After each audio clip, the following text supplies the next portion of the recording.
They called her the family's greatest shame, too plain, too quiet, too inconvenient to matter. So when a wealthy rancher from Colorado wrote seeking a refined Boston bride, Lydia Hartwell's stepmother saw the perfect opportunity. Send the ugly daughter west as a cruel joke, humiliating both the stranger and the girl they'd never wanted. But in 1876, on a windswept ranch where survival mattered more than society's lies, Samuel Crow would discover something Lydia's family never saw. That true worth isn't measured in beauty, but in the quiet strength of a woman who refuses to break. Stay with me until the end of this story, and comment below with your city name so I can see how far this tale has traveled. The letter arrived on a Tuesday morning in March, delivered to the Hartwell mansion on Beacon Hill with all the ceremony of something important. Victoria Hartwell, the second Mrs. Hartwell, though she'd held the title for 12 years now, accepted it from the butler with one perfectly manicured hand, her eyes already calculating before she'd broken the seal. Another hopeful bachelor, no doubt, she murmured to her daughter Cecilia, who sat nearby practicing watercolors with the kind of languid disinterest that only truly beautiful women could afford. These Western men grow more desperate by the season. Cecilia didn't look up from her canvas. At 19, she'd inherited her mother's golden hair and delicate features, along with the absolute certainty that the world existed primarily to admire her. Is it anyone important? Victoria scanned the letter, her thin lips curving into something that wasn't quite a smile. Samuel Crow, Colorado Territory, claims to own 10,000 acres and the largest cattle operation in 3 counties. She paused, rereading a particular passage. He's seeking a woman of refinement and education to be his wife, someone who can bring grace and civilization to the frontier. How perfectly dreadful, Cecilia said, finally glancing up. Imagine, all that money wasted on cattle. Victoria's mind was already working, turning over possibilities the way a jeweler might examine a stone for flaws. The Hartwells had money, yes, old money, the kind that came with expectations and obligations. But old money required maintenance, careful marriages, strategic alliances. It certainly didn't extend to all members of the family. Her eyes drifted to the corner of the drawing room, where a figure sat so still and quiet that most visitors forgot she was there. Lydia Hartwell, 22 years old, sat with her hands folded in her lap, her plain brown dress carefully mended at the cuffs. She wasn't reading, wasn't sewing, wasn't doing anything that might draw attention. She'd learned years ago that stillness was a kind of invisibility, and invisibility was the closest thing to safety she'd ever known. Lydia, Victoria said, her voice carrying that particular tone of false sweetness that always preceded something cruel. Come here, dear. We have the most wonderful news. Lydia rose slowly, smoothing her skirts with hands that had learned not to tremble. She'd heard that tone before her father's funeral, before Victoria had redecorated her mother's room, before every small humiliation that had marked the 12 years since her father's remarriage. Yes, stepmother? Victoria held out the letter with a flourish. It seems we've received a proposal of marriage, for you. The words hung in the air like smoke. Lydia took the letter with careful fingers, her eyes scanning the neat, masculine handwriting. Samuel Crow, Colorado, a rancher seeking a wife. I don't understand, Lydia said quietly, though she understood perfectly. There was always a trap. The question was only where it would close. Don't be modest, dear. Victoria's smile sharpened. Clearly, Mr. Crow is seeking a proper Boston lady to grace his Western establishment, and you are, technically, a Hartwell. The way she said it made the name sound like something borrowed, something Lydia had no right to claim. Cecilia laughed, a sound like breaking glass. Oh, Mother, you can't be serious. Lydia? He's asking for refinement and grace. He'll take one look at her and send her straight back on the next train. Then he can pay for her return ticket, Victoria said smoothly. The contract only specifies that we send a daughter of the Hartwell family. It says nothing about which one. Lydia felt something cold settle in her chest, familiar as an old scar. Of course. This wasn't about marriage or opportunity. This was about removing an inconvenience while simultaneously humiliating a stranger, presumptuous enough to think himself worthy of a real Hartwell bride. I see, Lydia said softly, handing back the letter. You want to send me as a joke.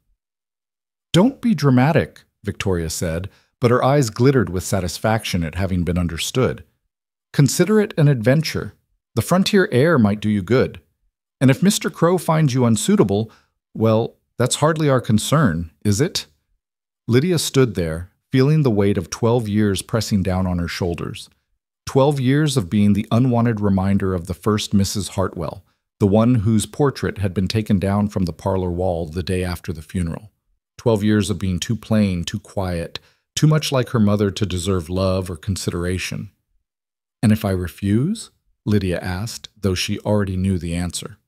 Victoria's expression hardened. Then I suppose we'll need to have a conversation with your father about the expense of maintaining you in this household.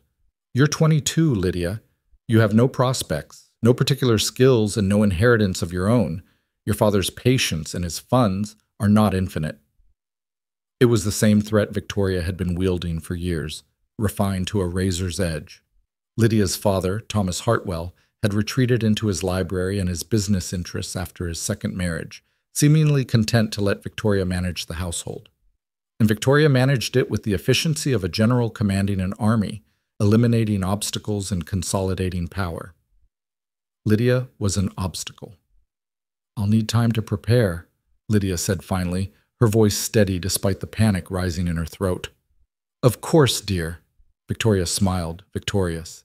Mr. Crow has sent funds for your travel in trousseau. We'll see that you're properly outfitted. The words properly outfitted carried their own insult. Whatever they gave her would be just enough to avoid obvious scandal, nothing more. Over the next 2 weeks, Lydia watched the preparations unfold with a kind of detached numbness. Victoria selected her wardrobe with vicious efficiency. Serviceable dresses in drab colors, practical boots, a single good coat that had been Cecilia's last season. Nothing that would attract admiration or suggest she was worth a second glance. After all, Victoria said, holding up a particularly ugly brown traveling suit, we must be practical. Western life is so very different from Boston society. Cecilia contributed her own cruelty in smaller doses. Do you think he'll keep you? She asked one afternoon, watching as Lydia packed her meager belongings. Or will he take one look and realize what a terrible mistake he's made? Lydia folded another dress, her hands steady. I suppose I'll find out. You could at least try to make yourself presentable, Cecilia continued, circling like a cat with a wounded bird. Perhaps some rouge? A better hairstyle? Though I suppose there's only so much one can do with what you have to work with. What Lydia had to work with was this: dark brown hair that refused to hold an elaborate curl, gray eyes that Victoria called colorless, a figure that was neither fashionably delicate nor voluptuously curved, and a face that her stepmother had once described as aggressively plain. She wasn't deformed or hideous. She was simply unremarkable, which in Boston society might have been worse. But Lydia had learned to see herself through other eyes over the years. She saw the intelligence that made her father's business associates uncomfortable when she asked too many questions. She saw the strength that came from years of enduring casual cruelty without breaking. She saw the careful observer who'd learned to read rooms and people with the precision of a scholar. None of that mattered to Victoria or Cecilia. None of that would matter to Samuel Crow either, she suspected. The day before her departure, Lydia's father finally emerged from his library. Thomas Hartwell had aged considerably in the 12 years since his second marriage. His hair had gone completely gray, and his shoulders carried a permanent stoop, as if he were perpetually bent under the weight of decisions he'd rather not examine too closely. Lydia, he said, standing in the doorway of her room, I wanted to wish you well. She looked up from her packing, this man who'd once carried her on his shoulders and called her his little philosopher for her endless questions about how the world worked. That man had disappeared into grief after her mother's death, and what had emerged was this stranger who'd chosen comfort over courage, peace over protection. Thank you, Father. He stepped into the room, his hands clasped behind his back. Victoria tells me this is a good opportunity, that Mr. Crow is a man of significant means. Yes, Lydia said, because what else was there to say? That Victoria was sending her west as a cruel joke? That his second wife had spent 12 years systematically destroying any shred of confidence his daughter might have possessed? He knew. On some level, he had to know. Your mother would have wanted you to be happy, he said quietly. The mention of her mother, the first Mrs. Hartwell, Elizabeth, who died of pneumonia when Lydia was 10, hit like a physical blow. Lydia set down the dress she'd been folding with careful precision. Would she? Lydia asked, her voice sharper than she'd intended. Would she have wanted me to be sent away like an unwanted package, used as a pawn in stepmother's games? Thomas flinched. That's not... Victoria only wants what's best for the family. I am family, Father. Lydia stood facing him directly for the first time in years. I am your daughter, your only child with mother, and you've let Victoria treat me like an inconvenient servant for 12 years because it was easier than standing up to her. The words hung between them, too true to dismiss, too painful to acknowledge. Thomas's face crumpled slightly, aging another decade in an instant. I thought I was doing what was right, he said finally. You needed a mother. I needed my father, Lydia interrupted, her voice breaking despite her best efforts. I needed someone to see me as something other than a reminder of a dead woman. I needed someone to tell me I mattered. Silence stretched between them, filled with 12 years of words unsaid, of choices made and opportunities lost. Finally, Thomas reached into his pocket and withdrew a small leather pouch. This was your mother's, he said, pressing it into Lydia's hands. Some jewelry, a few personal items. I've been keeping it for you. His eyes were wet. You're right. I failed you. I failed both of you. But perhaps in Colorado, you'll find something better than what I could give you. Lydia looked down at the pouch, feeling the weight of her mother's memory, and nodded. She didn't trust herself to speak. Thomas left without another word, and Lydia spent her last night in Boston packing the remnants of a life she'd never truly been allowed to live. The next morning dawned gray and cold, matching Lydia's mood perfectly. Victoria had arranged for her to leave on the earliest train, ensuring minimal fanfare and even less opportunity for Lydia to change her mind. Do try to make a good impression, Victoria said as they stood on the platform, her voice carrying just enough volume to be overheard by nearby travelers. Mr. Crow is expecting a lady of refinement. We've done our best to prepare you, but ultimately, your success or failure rests on your own shoulders. It was a masterful performance, painting Victoria as the concerned stepmother and Lydia as the unpromising daughter, being given a chance she probably didn't deserve.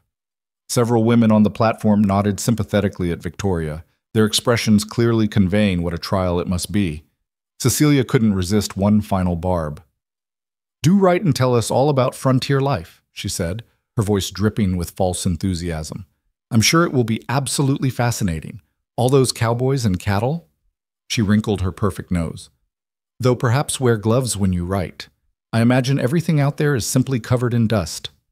Lydia looked at them both, her stepmother in her elegant traveling coat and feathered hat, her stepsister in the latest fashion with her golden ringlets perfectly arranged, and felt something shift inside her chest.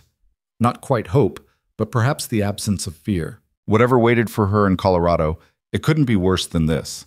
The daily humiliation, the casual cruelty, the systematic erasure of her worth. Goodbye, Lydia said simply, picking up her small trunk. She didn't thank them. She didn't promise to write. She just turned and boarded the train, leaving behind the only home she'd ever known and everything that had made it unbearable. The journey west took 5 days, and Lydia spent them watching America transform outside her window. The tidy streets of Boston gave way to sprawling farmland, then to rougher territories, then finally to the vast emptiness of the Colorado plains. The train car grew progressively less refined as they traveled, the passengers changing from Boston businessmen to frontier families to rough-looking prospectors and cowboys. Lydia kept to herself, reading the books she'd packed and observing the world passing by. She'd brought 6 books, 3 more than Victoria had deemed sensible. But Lydia had learned long ago to hide what mattered to her. The books were philosophical treatises, natural histories, and 1 volume of poetry her mother had loved. Not the romantic novels Cecilia devoured, but ideas and observations that helped Lydia make sense of a world that had never made sense of her. On the 4th day, a woman sat down across from her, weathered and practical-looking, with capable hands and eyes that had seen hard work. Heading to Colorado? The woman asked, her accent revealing Midwestern origins. Yes, Lydia said. To marry. The woman's eyebrows rose. Mail-order bride. Lydia considered lying, then decided there was no point. Something like that. The woman studied her with frank assessment. You don't look like the usual type. Most girls heading west for marriage are either desperate or adventurous. You look like neither. What do I look like? Lydia asked, genuinely curious. Like someone running from something, the woman said. Or maybe running towards something. Hard to tell which. She extended a calloused hand. Martha Henderson. My husband and I run a dry goods store in Denver. Lydia Hartwell. She shook Martha's hand, noting the firm grip. Word of advice, Miss Hartwell, Martha said, settling back into her seat. The West doesn't care about your pedigree or your pretty manners. It cares whether you can work, whether you can endure, and whether you can adapt. Girls who come out here expecting to be treated like China dolls usually end up broken or on the next train back east. I'm not expecting to be treated like a China doll, Lydia said quietly. Good, Martha smiled. Then you might just make it. They talked for the next several hours, about frontier life, about the differences between Eastern and Western expectations, about the hard realities of building something from nothing. Martha didn't pry into Lydia's circumstances, but she offered knowledge freely, which supplies were essential, how to deal with isolation, what to expect from Colorado weather. The men out here, Martha said as the train began its final approach to Denver, they're different too. They value different things. Strength over beauty, capability over refinement. A woman who can shoot, ride, and keep a level head in a crisis is worth more than one who can play piano and speak French. Lydia absorbed this information like water into parched earth. What if you can do both? Martha laughed. Then you'll do just fine, Miss Hartwell. Just fine indeed. They parted ways in Denver, Martha pressing a slip of paper into Lydia's hand. My store's address. If you ever need anything, supplies, advice, or just a friendly ear, you come find me. The West is hard, but it doesn't have to be lonely. Lydia held on to that scrap of paper like a lifeline as she transferred to the smaller train that would take her to Crestview, the town nearest to Samuel Crow's ranch. She'd sent a telegram from Denver letting him know her arrival time, and now, as the train carried her deeper into Colorado territory, she felt the first stirrings of genuine anxiety. What would he think when he saw her? Would the disappointment be immediate, or would he try to hide it out of politeness? Would he send her back to Boston, or would he feel obligated to go through with the arrangement despite the clear deception? And underneath all those fears ran a deeper question. What did she want? For 12 years, Lydia had learned to want nothing, to expect nothing, to be nothing.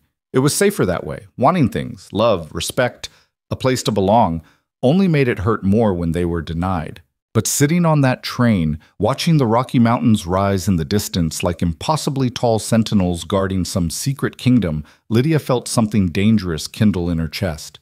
She wanted to matter. She wanted to be seen, truly seen, not as the plain daughter or the unwanted burden or the cruel joke, but as herself. Lydia Elizabeth Hartwell, who'd survived 12 years of systematic cruelty without losing her capacity for kindness, who taught herself astronomy from her father's books and could name every constellation most visible from Boston's latitude, who'd once spent 3 hours talking to a stable boy about the best way to treat a horse's split hoof, fascinated by his expertise and unbothered by his low station. She wanted a life where those things mattered more than the shape of her face or the color of her hair. The train pulled into Crestview just after 4 in the afternoon, the late March sun painting everything in shades of gold. It wasn't much of a town, a main street with perhaps 20 buildings, a church steeple rising hopefully toward heaven, and more horses than people visible at first glance. Lydia gathered her belongings and stepped onto the platform, her heart hammering in her chest. She'd arrived a day early. The telegram must have gotten delayed because Samuel Crow was nowhere to be seen. "Can I help you, miss?" The station attendant, a young man with a friendly face and curious eyes, approached with obvious interest.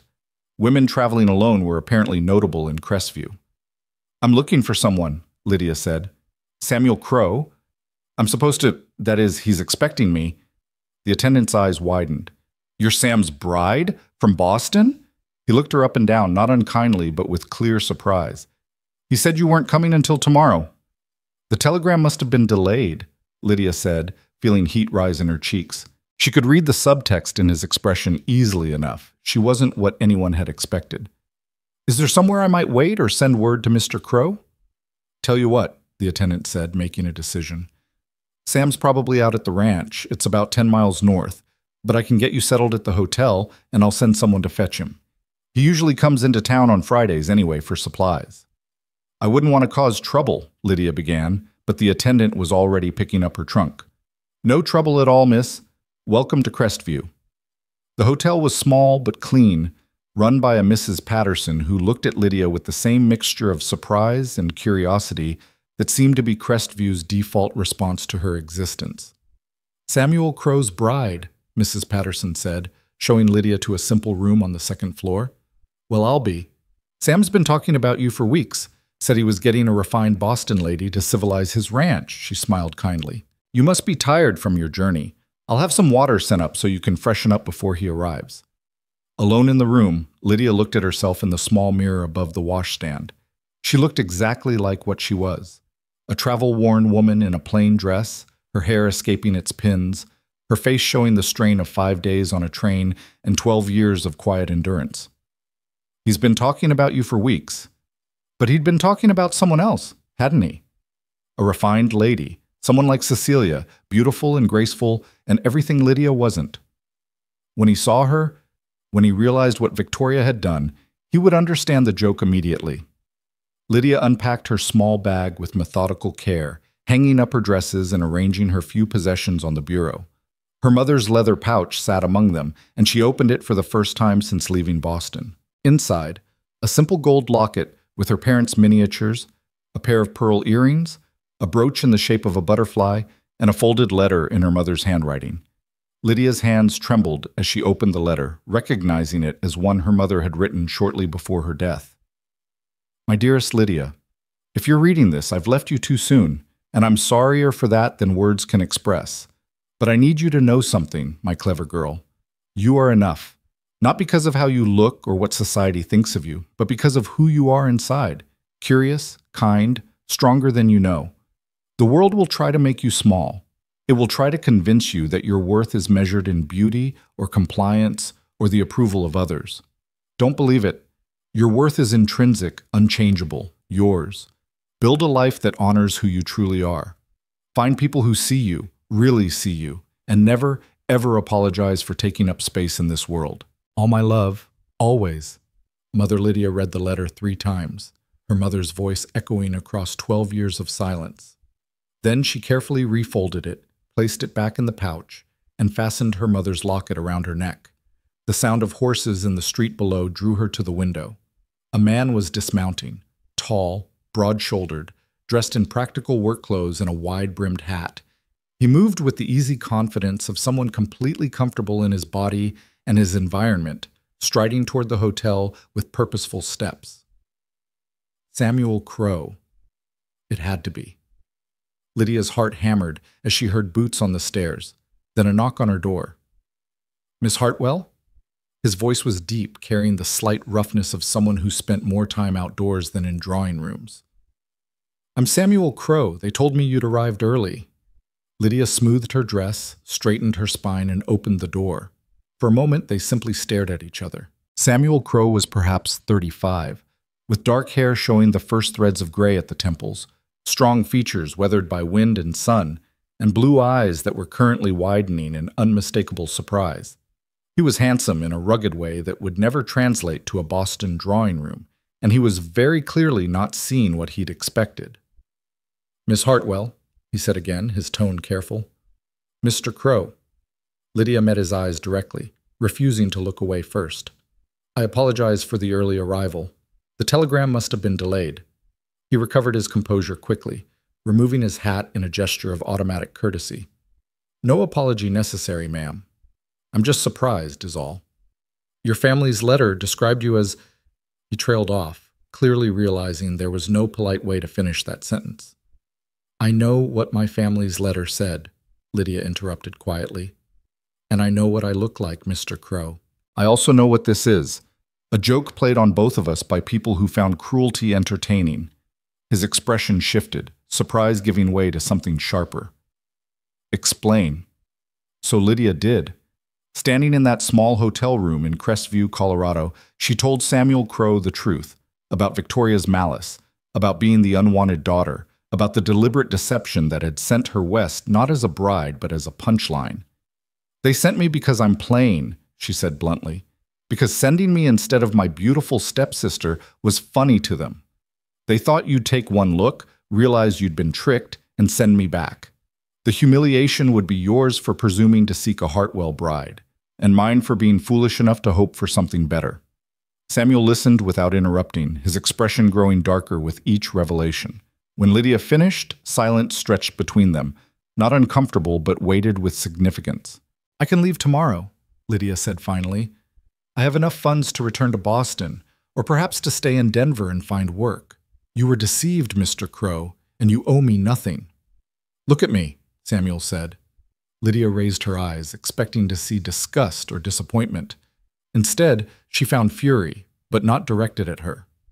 Those people, he said, his voice tight with controlled anger. Your family. They used you. They tried to use me, and they thought it was funny. He took a breath, visibly steadying himself. I'm many things, Miss Hartwell, but I'm not a man who tolerates cruelty, especially not cruelty disguised as humor. I understand, Lydia said. That's why I'm offering to leave. I'm not finished. He held up one hand.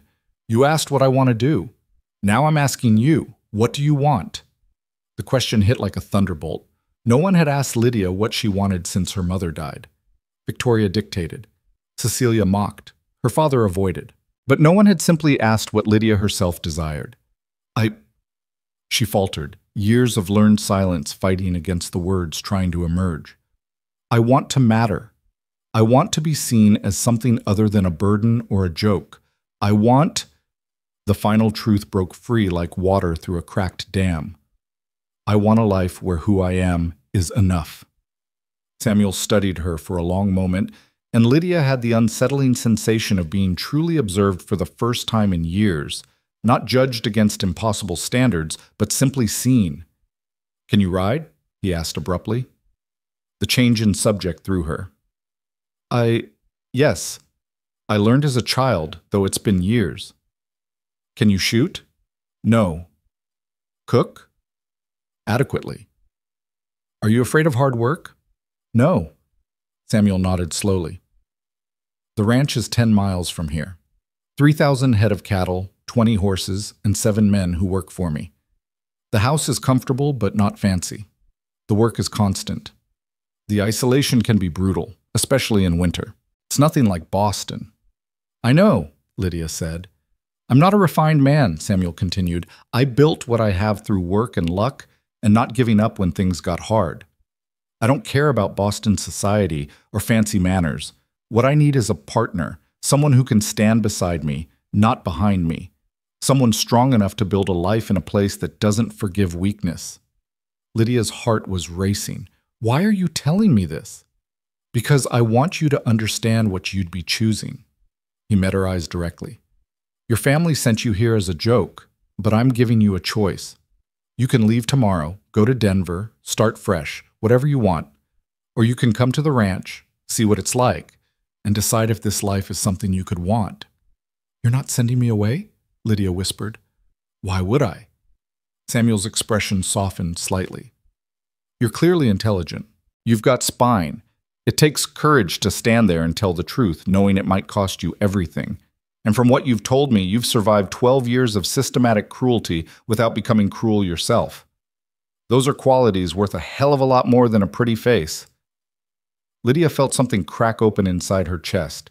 Not quite hope, not yet, but something close. A possibility. A door opening onto a future she'd never allowed herself to imagine. I'd like to see the ranch, she said quietly. If the offer is genuine. It's genuine. Samuel replaced his hat, all business now.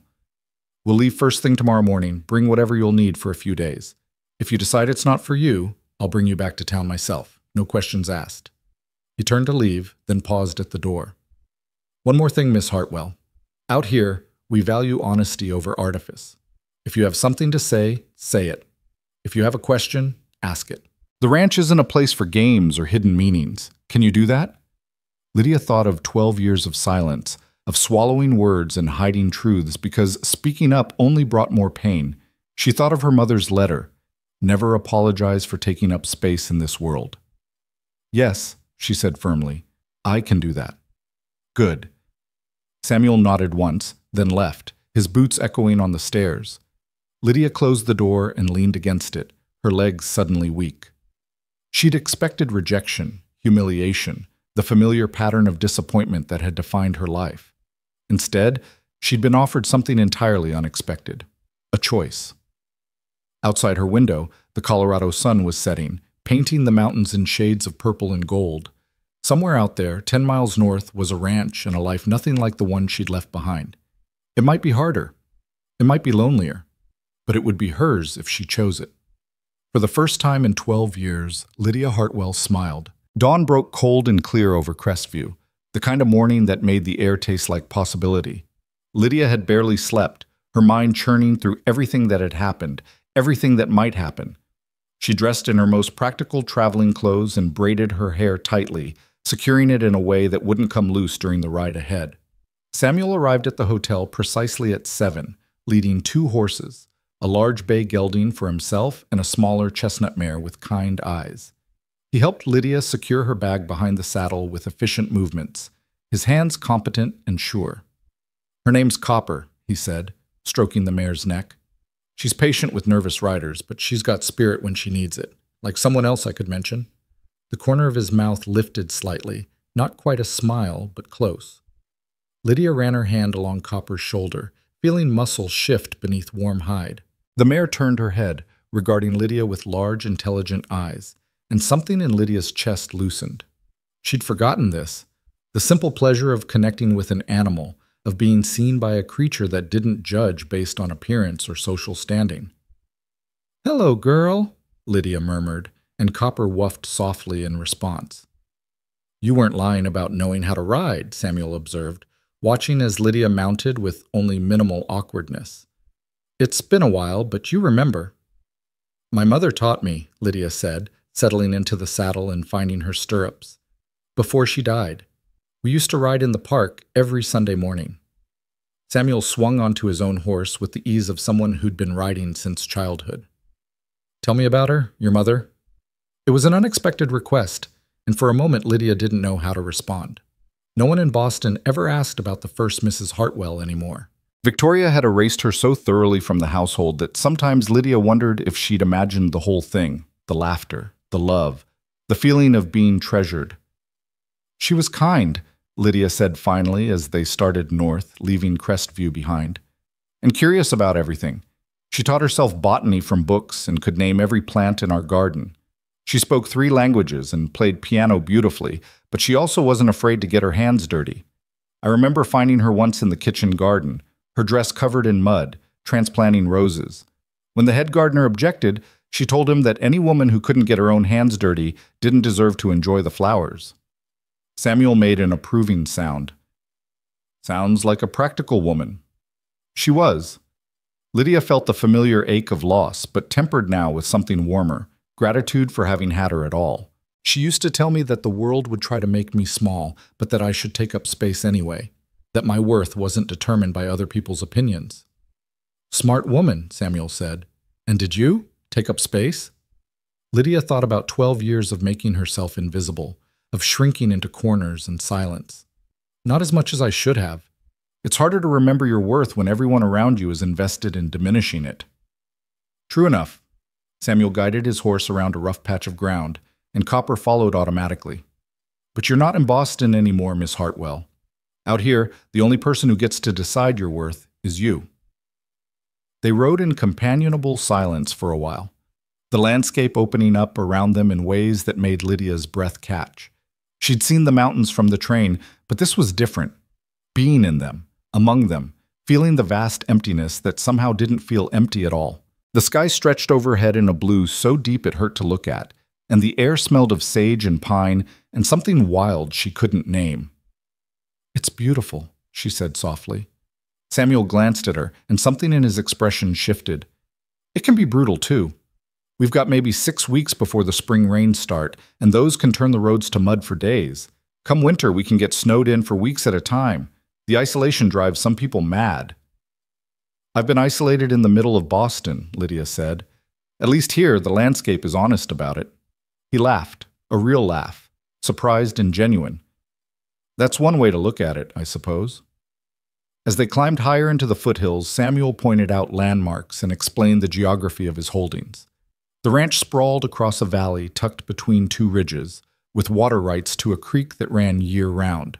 He'd built it from nothing over 15 years, starting with 200 head of cattle and a claim to land that nobody else wanted. Why did you write to Boston? Lydia asked. For a wife, I mean. Surely there are women closer to home. Samuel was quiet for a moment, considering his answer. There are, he admitted. A few. But most of the women in Crestview are already spoken for, or they're looking for something different than what I can offer.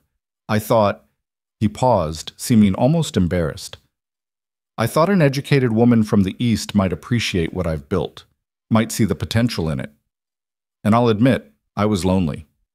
The ranch takes up most of my time and energy, but at the end of the day I wanted someone to share it with, someone to talk to about more than cattle and weather. Someone refined and graceful, Lydia said, echoing the words from his letter. Someone interesting, Samuel corrected. I don't give a damn about refinement, Miss Hartwell. I care about substance, and from what I've seen so far, you've got plenty of that. Lydia felt heat rise in her cheeks and looked away, unused to such direct compliments. In Boston, the few compliments she'd received had always been backhanded. You're quite well read for someone so plain, or it's admirable how you make the best of your limitations. This was different. This felt genuine. They crested a ridge, and suddenly the valley opened below them. Lydia pulled Copper to a halt, staring. The ranch house sat in a natural clearing beside the creek, a solid 2-story structure built from logs and stone. It wasn't elegant or refined. It was built for function and endurance, designed to withstand harsh winters and harder living. But there was something beautiful in its stark practicality, in the way it seemed to grow naturally from the landscape rather than being imposed upon it. Beyond the house she could see outbuildings, a large barn, several smaller structures, corrals with horses moving within them. And beyond that, cattle dotted the valley like brown and white stones, hundreds of them grazing peacefully in the late morning sun. That's home, Samuel said quietly, watching her face. What do you think? Lydia tried to find words adequate to the feeling expanding in her chest. It wasn't love, not yet, maybe never, but it was something close to wonder, the sensation of seeing a place that made sense in a way Boston never had. Here, everything had a purpose. Everything fit. I think it's extraordinary, she said finally.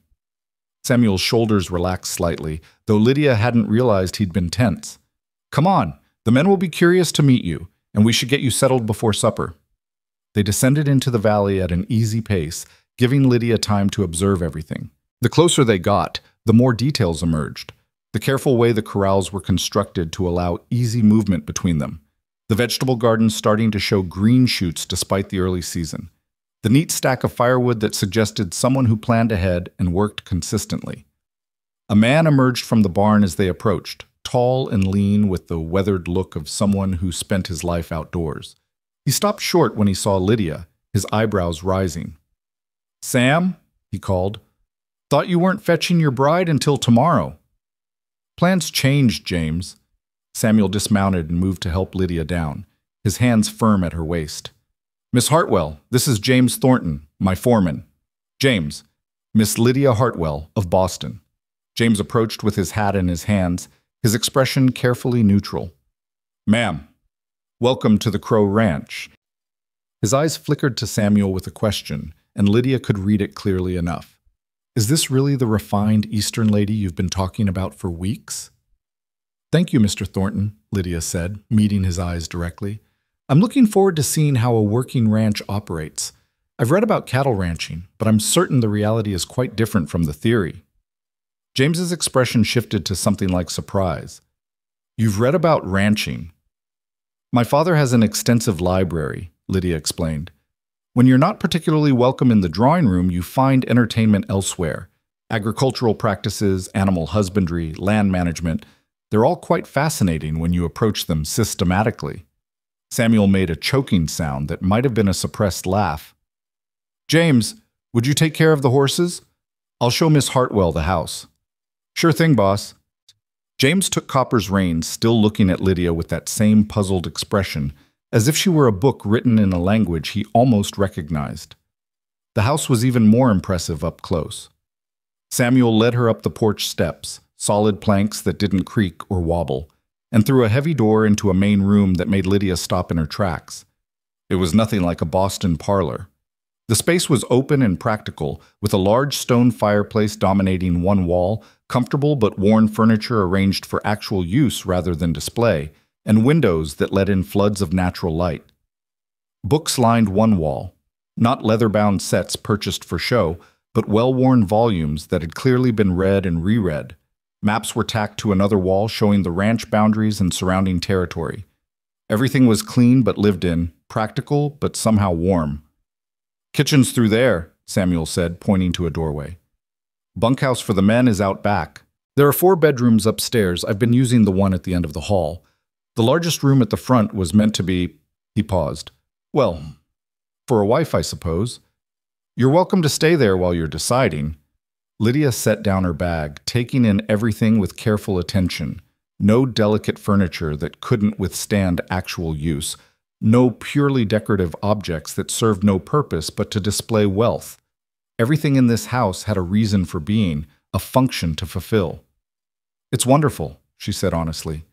Samuel looked relieved. It's not fancy. It's honest, Lydia interrupted. Everything here serves a purpose. Nothing is just for show. I prefer that. A door opened, and a woman appeared from the kitchen, older, perhaps 60, with steel gray hair pulled back severely and the no-nonsense bearing of someone accustomed to managing chaos. She stopped when she saw Lydia, her sharp eyes taking in everything in one sweeping assessment.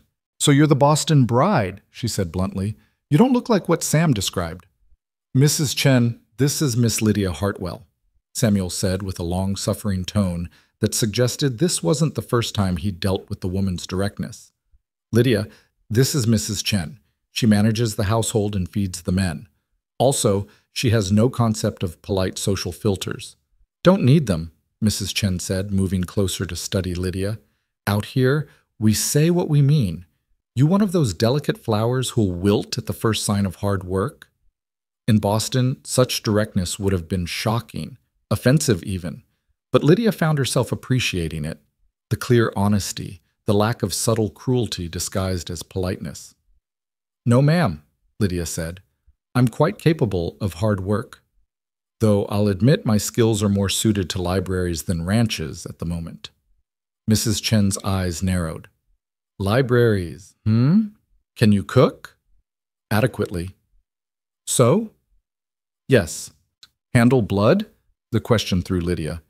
I don't know. I've never had to. You will, Mrs. Chen said flatly. Out here, squeamishness gets people killed. Cattle get hurt, horses get injured, men get stupid and cut themselves. You going to faint at the sight of blood, or you going to help? Lydia thought about the question seriously. I honestly don't know, Mrs. Chen, but I'm willing to find out. Something shifted in the older woman's expression. Not quite approval, but at least a willingness to reserve judgment. Fair enough. You hungry? I've got stew and bread. Starving, Lydia admitted. Then come on. Mrs. Chen turned back to the kitchen. Sam, you want to feed your men or let them starve while you stand there gawking? Samuel shook his head ruefully. I should go check on the men, make sure everything's running smoothly. Will you be all right here? I'll be fine, Lydia said, and found she meant it. The kitchen was warm and filled with the scent of baking bread and simmering meat. Mrs. Chen moved through it with the efficiency of someone who knew exactly where everything belonged, ladling stew into a bowl and cutting thick slices of bread with swift, sure movements. Sit, she commanded, and Lydia sat at the large wooden table that dominated the space. The stew was hearty, beef and vegetables in a rich broth, and the bread was still warm from the oven. Lydia ate with genuine hunger, suddenly aware of how little she'd eaten in the past few days. Mrs. Chen watched her with those sharp eyes, seeing more than Lydia was comfortable revealing. "You run from something or toward something?" Mrs. Chen asked finally. It was almost exactly what Martha on the train had asked. "Both, I think." "Family trouble?" "You could say that." Mrs. Chen grunted. "Most women who come out here alone, it's family trouble. Husbands who drink, fathers who gamble, step-families who don't want them." "But," she paused. "Sam's a good man, honest, works hard, doesn't drink much, doesn't gamble at all, doesn't raise his hand to women or animals. You could do worse." "I'm not sure he wants me," Lydia said quietly. "I'm not what he expected." "Nobody ever is," Mrs. Chen said pragmatically. "Life doesn't hand you what you expect, hands you what you get, and you deal with it." She refilled Lydia's bowl without asking. Sam was expecting some fancy lady who'd make the house pretty and give him children. What he got was you. Question is, what are you? Lydia considered the question while she ate. What was she? Not the refined lady Samuel had requested, not the beautiful daughter her father had hoped for, not the convenient scapegoat Victoria had needed. "I'm someone who wants to be useful," Lydia said finally. "Someone who wants to build something that matters. Someone who's tired of being decorative and wants to be functional instead." Mrs. Chen actually smiled, a brief flash that transformed her severe face. "Then you might just fit here after all. Finish your stew. I'll show you your room." The bedroom was at the front of the house, with windows that looked out over the valley. It was simply furnished, a large bed with a plain quilt, a dresser, a washstand, a chair by the window. But it was clean and bright, and the bed looked more comfortable than anything Lydia had slept on in years. "Sam built this house 5 years ago," Mrs. Chen said, standing in the doorway. "Had it all planned out, where the wife's room would be, where the children's rooms would go. Man's been lonely for a long time, though he'd never admit it. Works himself half to death and calls it ambition." "Why are you telling me this?" Lydia asked. "Because I've been here since the beginning, and I've seen what this place costs him. Every winter a little harder, every setback a little more bitter. Man needs a partner, not a decoration. He finally figured that out, but I'm not sure he knows the difference yet." Mrs. Chen fixed Lydia with a penetrating stare. "You stay or you go. That's your choice. But don't stay if you're going to be another weight on his shoulders. This place needs someone who can carry their share." "I understand," Lydia said. Mrs. Chen nodded and left, closing the door behind her. Lydia moved to the window, looking out over the ranch. In the distance, she could see Samuel talking with his men. 7 of them, as he'd said, gathered around the barn. Even from here, she could see the easy way he commanded their attention, the respect evident in their postures. A knock at the door interrupted her thoughts. "Miss Hartwell?" Samuel's voice. "If you're settled, I thought I might show you around the ranch before supper. Unless you're too tired." Lydia opened the door. "I'm not tired." They spent the next 2 hours touring the ranch, and Lydia absorbed everything with fierce attention. Samuel showed her the barn, explaining his breeding program for the horses, how he was working to develop animals that could handle both the rough terrain and the extreme weather. He introduced her to the cattle, explaining the challenges of maintaining a herd this size, the constant vigilance required to prevent disease and predation. "We lose about 5% every year," he said, leaning against a corral fence. "Wolves, disease, weather, accidents. It's just the cost of doing business out here." "That seems like a significant loss," Lydia observed. "It is, but it's sustainable. The key is maintaining the health of the main herd, keeping the breeding stock strong, and being smart about which animals we sell and when." He glanced at her. "Most Eastern ladies would find this conversation boring." "Most Eastern ladies are trained to find anything practical boring," Lydia countered. "We're supposed to care about fashion and gossip and who's courting whom. Actually understanding how things work is considered unladylike." "That seems idiotic," Samuel said bluntly. "It is idiotic," Lydia agreed, "but it's considered proper." He shook his head, moving on to show her the stable. "Out here, proper is less important than competent. A woman who can handle a rifle and dress a wound is worth more than one who can play piano, no matter how beautifully." Inside the stable, a young man was working with a horse, patient, methodical movements that spoke of expertise. He looked up when they entered, his face breaking into a smile. "Sam, didn't know you were back already." His eyes landed on Lydia, and the smile faltered slightly. "This must be Miss Lydia Hartwell," Samuel introduced. "Lydia, this is Thomas White Elk. He manages the horses and knows more about them than any man I've ever met." Thomas approached with easy grace, and Lydia noticed he wore his dark hair long and dressed in a mixture of traditional and Western clothing. His eyes were kind but assessing. "Welcome to the ranch, Miss Hartwell," he said. "Sam's been talking about you for weeks. Said you were coming to civilize us rough frontier folk." Lydia felt her cheeks heat. "I'm not sure I'm equipped to civilize anyone, Mr. White Elk. I'm still trying to figure out how to civilize myself." Thomas laughed, surprised and genuine. "I like her, Sam. She's honest." "So I'm discovering," Samuel said dryly. They continued the tour, meeting the rest of the ranch hands, a mixture of ages and backgrounds, all of them clearly competent and equally clearly surprised by Lydia's appearance. She could read their thoughts easily enough. This is the refined Boston lady, this plain, practical woman who asked questions about cattle breeding and water rights. By the time they returned to the house for supper, the sun was setting and Lydia's head was spinning with new information. She'd learned more about practical agriculture in 2 hours than in years of reading, and every bit of it fascinated her. Supper was served in the large dining room, a casual affair with all the ranch hands present, Mrs. Chen presiding over the meal with benevolent tyranny. The men were polite but curious, stealing glances at Lydia when they thought she wasn't looking. "So, Miss Hartwell," James said finally, breaking the awkward silence, "what do you think of the ranch so far?" "I think it's remarkable," Lydia said honestly.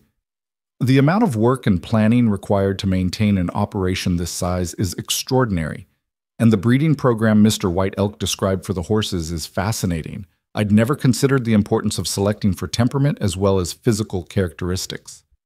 The table went quiet. The men exchanged glances, clearly not sure how to respond to a woman who actually listened and understood what they did. "You really think it's interesting?" Thomas asked. "Not just being polite?" "Why would I be polite about something I don't care about?" Lydia asked.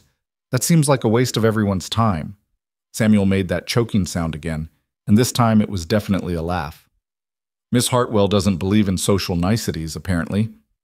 "Social niceties are fine when they serve a purpose," Lydia said. "But using them to disguise what you really think seems dishonest." "Careful, Sam," James said with a grin. "This one might actually tell you when you're being an idiot." "God knows someone should," Mrs. Chen muttered, serving more stew. The conversation flowed more easily after that, the men asking Lydia about Boston and seeming genuinely interested in her answers. She found herself relaxing, enjoying the casual camaraderie, the lack of subtle social warfare that had defined every meal in the Hartwell household. After supper, Samuel walked her out to the porch while the men headed to the bunkhouse. The sky was enormous overhead, stars beginning to emerge in numbers that made Lydia dizzy. "There are so many," she breathed, staring upward. "No city lights to hide them," Samuel said. "On a clear night, you can see thousands, maybe millions." They stood in comfortable silence, and Lydia felt something shift inside her, not quite belonging, not yet, but the possibility of it. Here, no one cared that she was plain. No one measured her against impossible standards of beauty or refinement.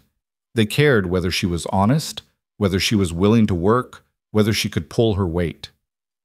"Miss Hartwell," Samuel said quietly, "I want you to understand something. What your family did, sending you here as a joke, treating you like you were disposable, that was wrong, deeply wrong. You deserved better." Lydia's throat tightened. "I know." "Do you?" He turned to face her fully. "Because I'm not sure you do. I think you've spent so long being told you weren't good enough that you started to believe it." "Maybe," Lydia whispered. "I need you to understand this," Samuel continued. "If you stay, if you decide this life is something you want, it won't be because I'm settling.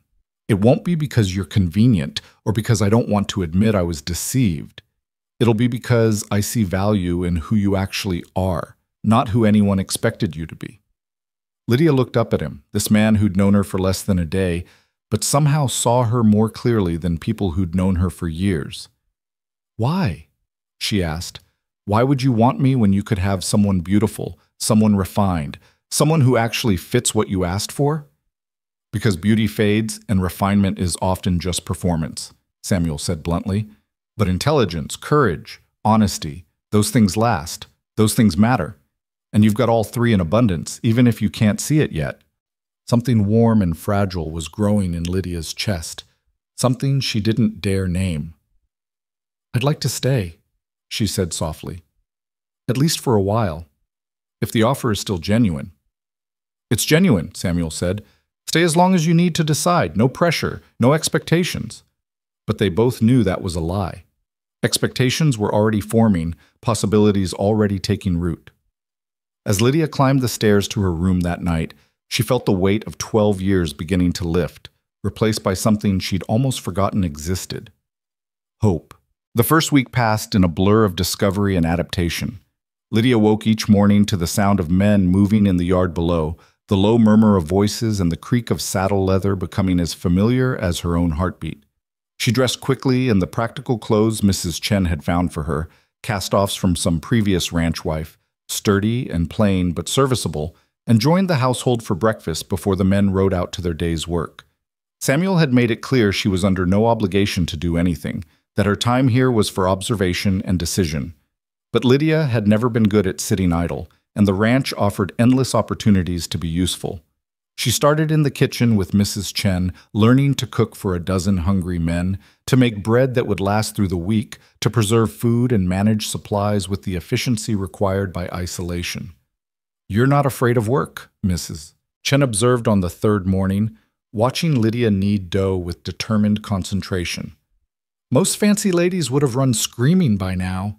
"I'm not fancy," Lydia said, pushing her hair back with her forearm, leaving a streak of flour across her forehead. "I never was. That was always the problem." Mrs. Chen grunted, the sound almost approving. "Problem in Boston, advantage here." By the end of the week, Lydia could make passable bread, decent stew, and coffee strong enough to wake the dead. She'd learned to manage the wood stove without burning herself, to plan meals for efficiency rather than elegance, to stretch supplies when necessary. Her hands, once soft from disuse, were developing calluses and small burns that she wore like badges of honor. But it was the evenings that Lydia treasured most. After supper, when the men had retreated to the bunkhouse and Mrs. Chen had finished her kitchen duties, Samuel would often invite Lydia to sit with him on the porch or in the main room. They talked about everything: the ranch, the territory, politics, books, philosophy. Samuel, she discovered, was far better educated than his rough exterior suggested, with opinions on subjects ranging from literature to land reform.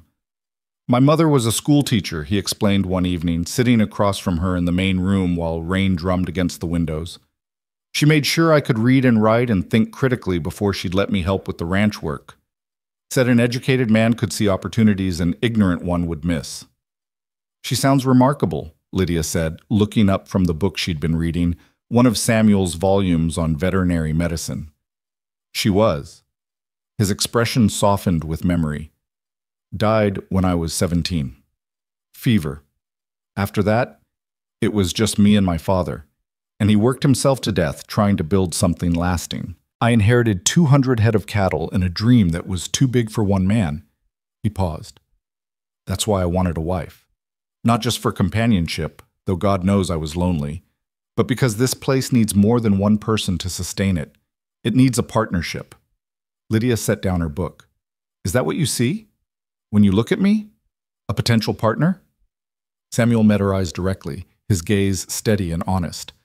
"I see someone who's stronger than she knows. Someone who's been beaten down but never broken. Someone who asks intelligent questions and actually listens to the answers." He leaned forward slightly. "I see someone I could build something with, if she wanted to build it too." The words hung between them, weighted with possibility. Lydia's heart hammered against her ribs, that dangerous feeling of hope growing stronger with each passing day. "I'm starting to want that," she admitted quietly. "To build something, to matter." "You already matter," Samuel said firmly. "The question is whether you can see it." Before Lydia could respond, a commotion erupted outside. Men shouting, horses neighing in distress. Samuel was on his feet instantly, moving toward the door with the kind of speed that spoke of years handling crises. Lydia followed without thinking, stepping onto the porch to see chaos unfolding in the yard. One of the horses had gotten loose and was bucking wildly, eyes rolling white with panic. James and Thomas were trying to corner it, but the animal was too frightened, too unpredictable. "It's Dancer!" Thomas called out. "Something spooked her. She kicked down her stall door and bolted." Samuel was already moving down the steps, his voice calm and authoritative. "Clear the yard. Give her space. Thomas, get a rope." But the mare wasn't listening to calm authority. She reared again, front hooves slashing the air dangerously close to where James stood. The foreman stumbled backward, tripped over his own feet, and went down hard. The horse came down right where James had fallen. Lydia saw it happen as if time had slowed, the massive animal's hooves descending, James trying to roll away but not fast enough, the sickening impact as iron-shod hooves connected with flesh and bone. James screamed, a sound of pure agony that cut through the rain and chaos. Samuel and Thomas moved simultaneously, finally getting control of the panicked mare and pulling her away. Other ranch hands rushed to James, who was curled on the ground, clutching his leg and gasping in pain. "Get him inside," Samuel ordered, his face grim. "Someone ride to town for the doctor. No, wait, the creek's too high from the rain. We won't get anyone here until morning at earliest." He knelt beside James, his hands already assessing the damage. Legs broken, badly. Mrs. Chen appeared with blankets and supplies, her face set in grim lines. The men carried James into the house, laying him on the dining table because it was large and solid enough to work on. His face was gray with pain and shock, sweat beading on his forehead despite the cool evening air. Lydia stood in the doorway, frozen. Blood soaked through James's pants leg, and the unnatural angle of his shin made her stomach lurch. She'd never seen anything like this. In Boston, injuries were handled quietly by doctors, away from the eyes of proper ladies. This raw, immediate crisis was entirely outside her experience. "Miss Hartwell," Mrs. Chen said sharply, "I need you to boil water, now." The command broke through Lydia's paralysis. She moved to the kitchen, her hands shaking as she filled pots and set them on the stove. Behind her, she could hear Samuel's voice, calm despite the circumstances. "James, I need to cut away your pants to see the damage. This is going to hurt like hell, but we need to know what we're dealing with." James's response was a groan that turned into a string of curses as fabric tore. Lydia focused on the water, on the simple task of making herself useful, while her mind screamed that she couldn't do this, couldn't handle blood and broken bones and suffering. "The bone's broken clean through," Samuel said, his voice tight. "We need to set it before the swelling gets worse. Mrs. Chen, I'll need splints and bandages, and whiskey, as much as we can spare." "I'll get it," Thomas said, already moving. Lydia carried the hot water back to the dining room, trying not to look at the table, at the blood, at James's ashen face. But Mrs. Chen grabbed her arm as she set down the basin. "I need you to help," the older woman said, flatly. "Samuel and Thomas will set the bone, but I need someone to hold James's shoulders, keep him from thrashing. You're the only one here who's not needed for the actual setting." "I can't," Lydia whispered. I don't know how." "You learn," Mrs. Chen said, her grip tightening. "Right now. Because if that leg isn't set properly, James could lose it, could die from infection. We don't have the luxury of squeamishness." Lydia looked at Samuel, saw the tension in his shoulders, the controlled urgency in his movements. He glanced up, his blue eyes meeting hers across the room. "I need you, Lydia," he said simply. "Can you do this?" The question wasn't really about whether she could hold a man's shoulders. It was about whether she could be who this place needed her to be. Strong instead of delicate, functional instead of decorative, present instead of protected from harsh realities. Lydia thought of her mother's letter, of the words she'd carried across a continent. Never apologize for taking up space in this world. "Tell me what to do," she said, moving to the head of the table. Samuel's expression shifted, relief and something deeper, something like respect. "Hold his shoulders flat against the table. He's going to fight us when we set the bone, but he needs to stay as still as possible. Can you do that? Yes. Thomas returned with whiskey and splints. They gave James the bottle first, letting him drink deeply while Samuel explained what was about to happen. James nodded, his jaw clenched so tight Lydia could see the muscles jumping. Ready? Samuel asked, positioning his hands on the broken leg. Do it! James ground out. Lydia pressed her hands firmly on James's shoulders, just as Samuel pulled. The foreman's body went rigid, his mouth opening in a scream that seemed to come from somewhere deep and primal. He tried to sit up, to escape the agony, but Lydia held him down with strength she didn't know she possessed. Almost there, Samuel said through gritted teeth, his knuckles white as he manipulated the broken bone. Thomas, the splint, now. The next few minutes blurred together. James's screams, the precise movements of Samuel and Thomas working in concert, Mrs. Chen's steady hands cleaning and bandaging, and Lydia's own muscles straining as she held a man twice her size against the table. Blood soaked her dress, her hands, but she didn't let go. Finally, Samuel stepped back. It's set. Clean break, no bone fragments I could feel. If we keep it immobilized and watch for infection, he should heal. James had passed out somewhere during the procedure, his face slack with unconsciousness. Lydia released his shoulders, her hands shaking violently now that the crisis had passed. She looked down at herself, covered in blood and sweat, her hair falling from its pins, her dress ruined beyond repair. You did well, Samuel said quietly, appearing at her side. His own hands were steady as he guided her away from the table. Go upstairs. Clean up. Mrs. Chen and I will handle the rest. Lydia nodded mutely and climbed the stairs on legs that felt like water. In her room, she stripped off the ruined dress with trembling fingers and washed the blood from her hands, watching pink water swirl in the basin. Her reflection in the small mirror showed a woman she barely recognized, hair wild, face pale, but eyes bright with something fierce and new. She hadn't fainted, hadn't run, hadn't dissolved into hysterics or proven herself too delicate for frontier life. When Samuel had needed her, she'd been there. She'd been strong. The realization settled into her bones like warmth, like truth. She was capable of more than Boston had ever allowed her to be. A soft knock at the door interrupted her thoughts. Miss Hartwell? Samuel's voice. May I come in? Just a moment. Lydia pulled on a clean dress, braided her damp hair quickly, and opened the door. Samuel stood in the hallway, his own clothes still marked with blood. His face was drawn with exhaustion, but his eyes held something warm and wondering. I wanted to thank you, he said. What you did tonight, holding James, staying calm, that took real courage. I was terrified, Lydia admitted. Courage isn't the absence of fear, Samuel said. It's doing what needs to be done despite it. You proved yourself tonight, Lydia. To the men, to Mrs. Chen, to me. He paused. To yourself, I hope. Lydia felt tears prick her eyes, but they weren't tears of weakness or pain. They were tears of recognition, of finally seeing herself as something other than a disappointment. I want to stay, she said. Not to decide, not to observe. I want to stay. To build this with you, to be your partner. Samuel's face transformed, years of loneliness and guarded hope cracking open into something radiant. Are you sure? This isn't an easy life, Lydia. Tonight was just one crisis of many you'll face here. I'm sure. And she was. For the first time in 12 years, Lydia was absolutely certain of what she wanted. I'd rather face 100 crises here where I'm useful and valued than spend another day in Boston being decorative and despised. Samuel reached out slowly, giving her time to pull away, and took her hand. His palm was rough with calluses, warm and solid and real.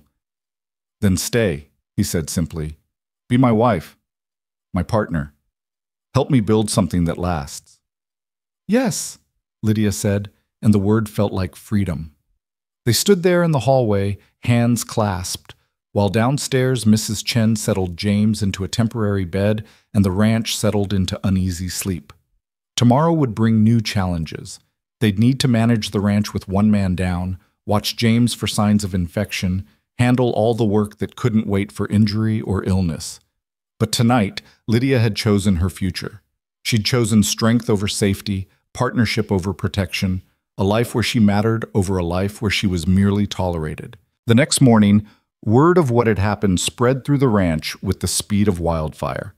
The men treated Lydia differently now, not with the careful politeness of strangers, but with the respect reserved for someone who'd proven themselves when it counted.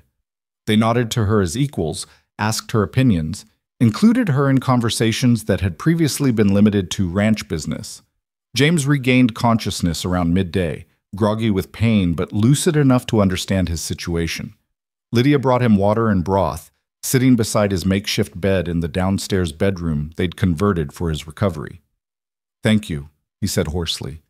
"Mrs. Chen told me you held me down during the setting. That couldn't have been easy." "You needed help," Lydia said simply. "I was there to give it." James studied her with new eyes. "Sam's a lucky man.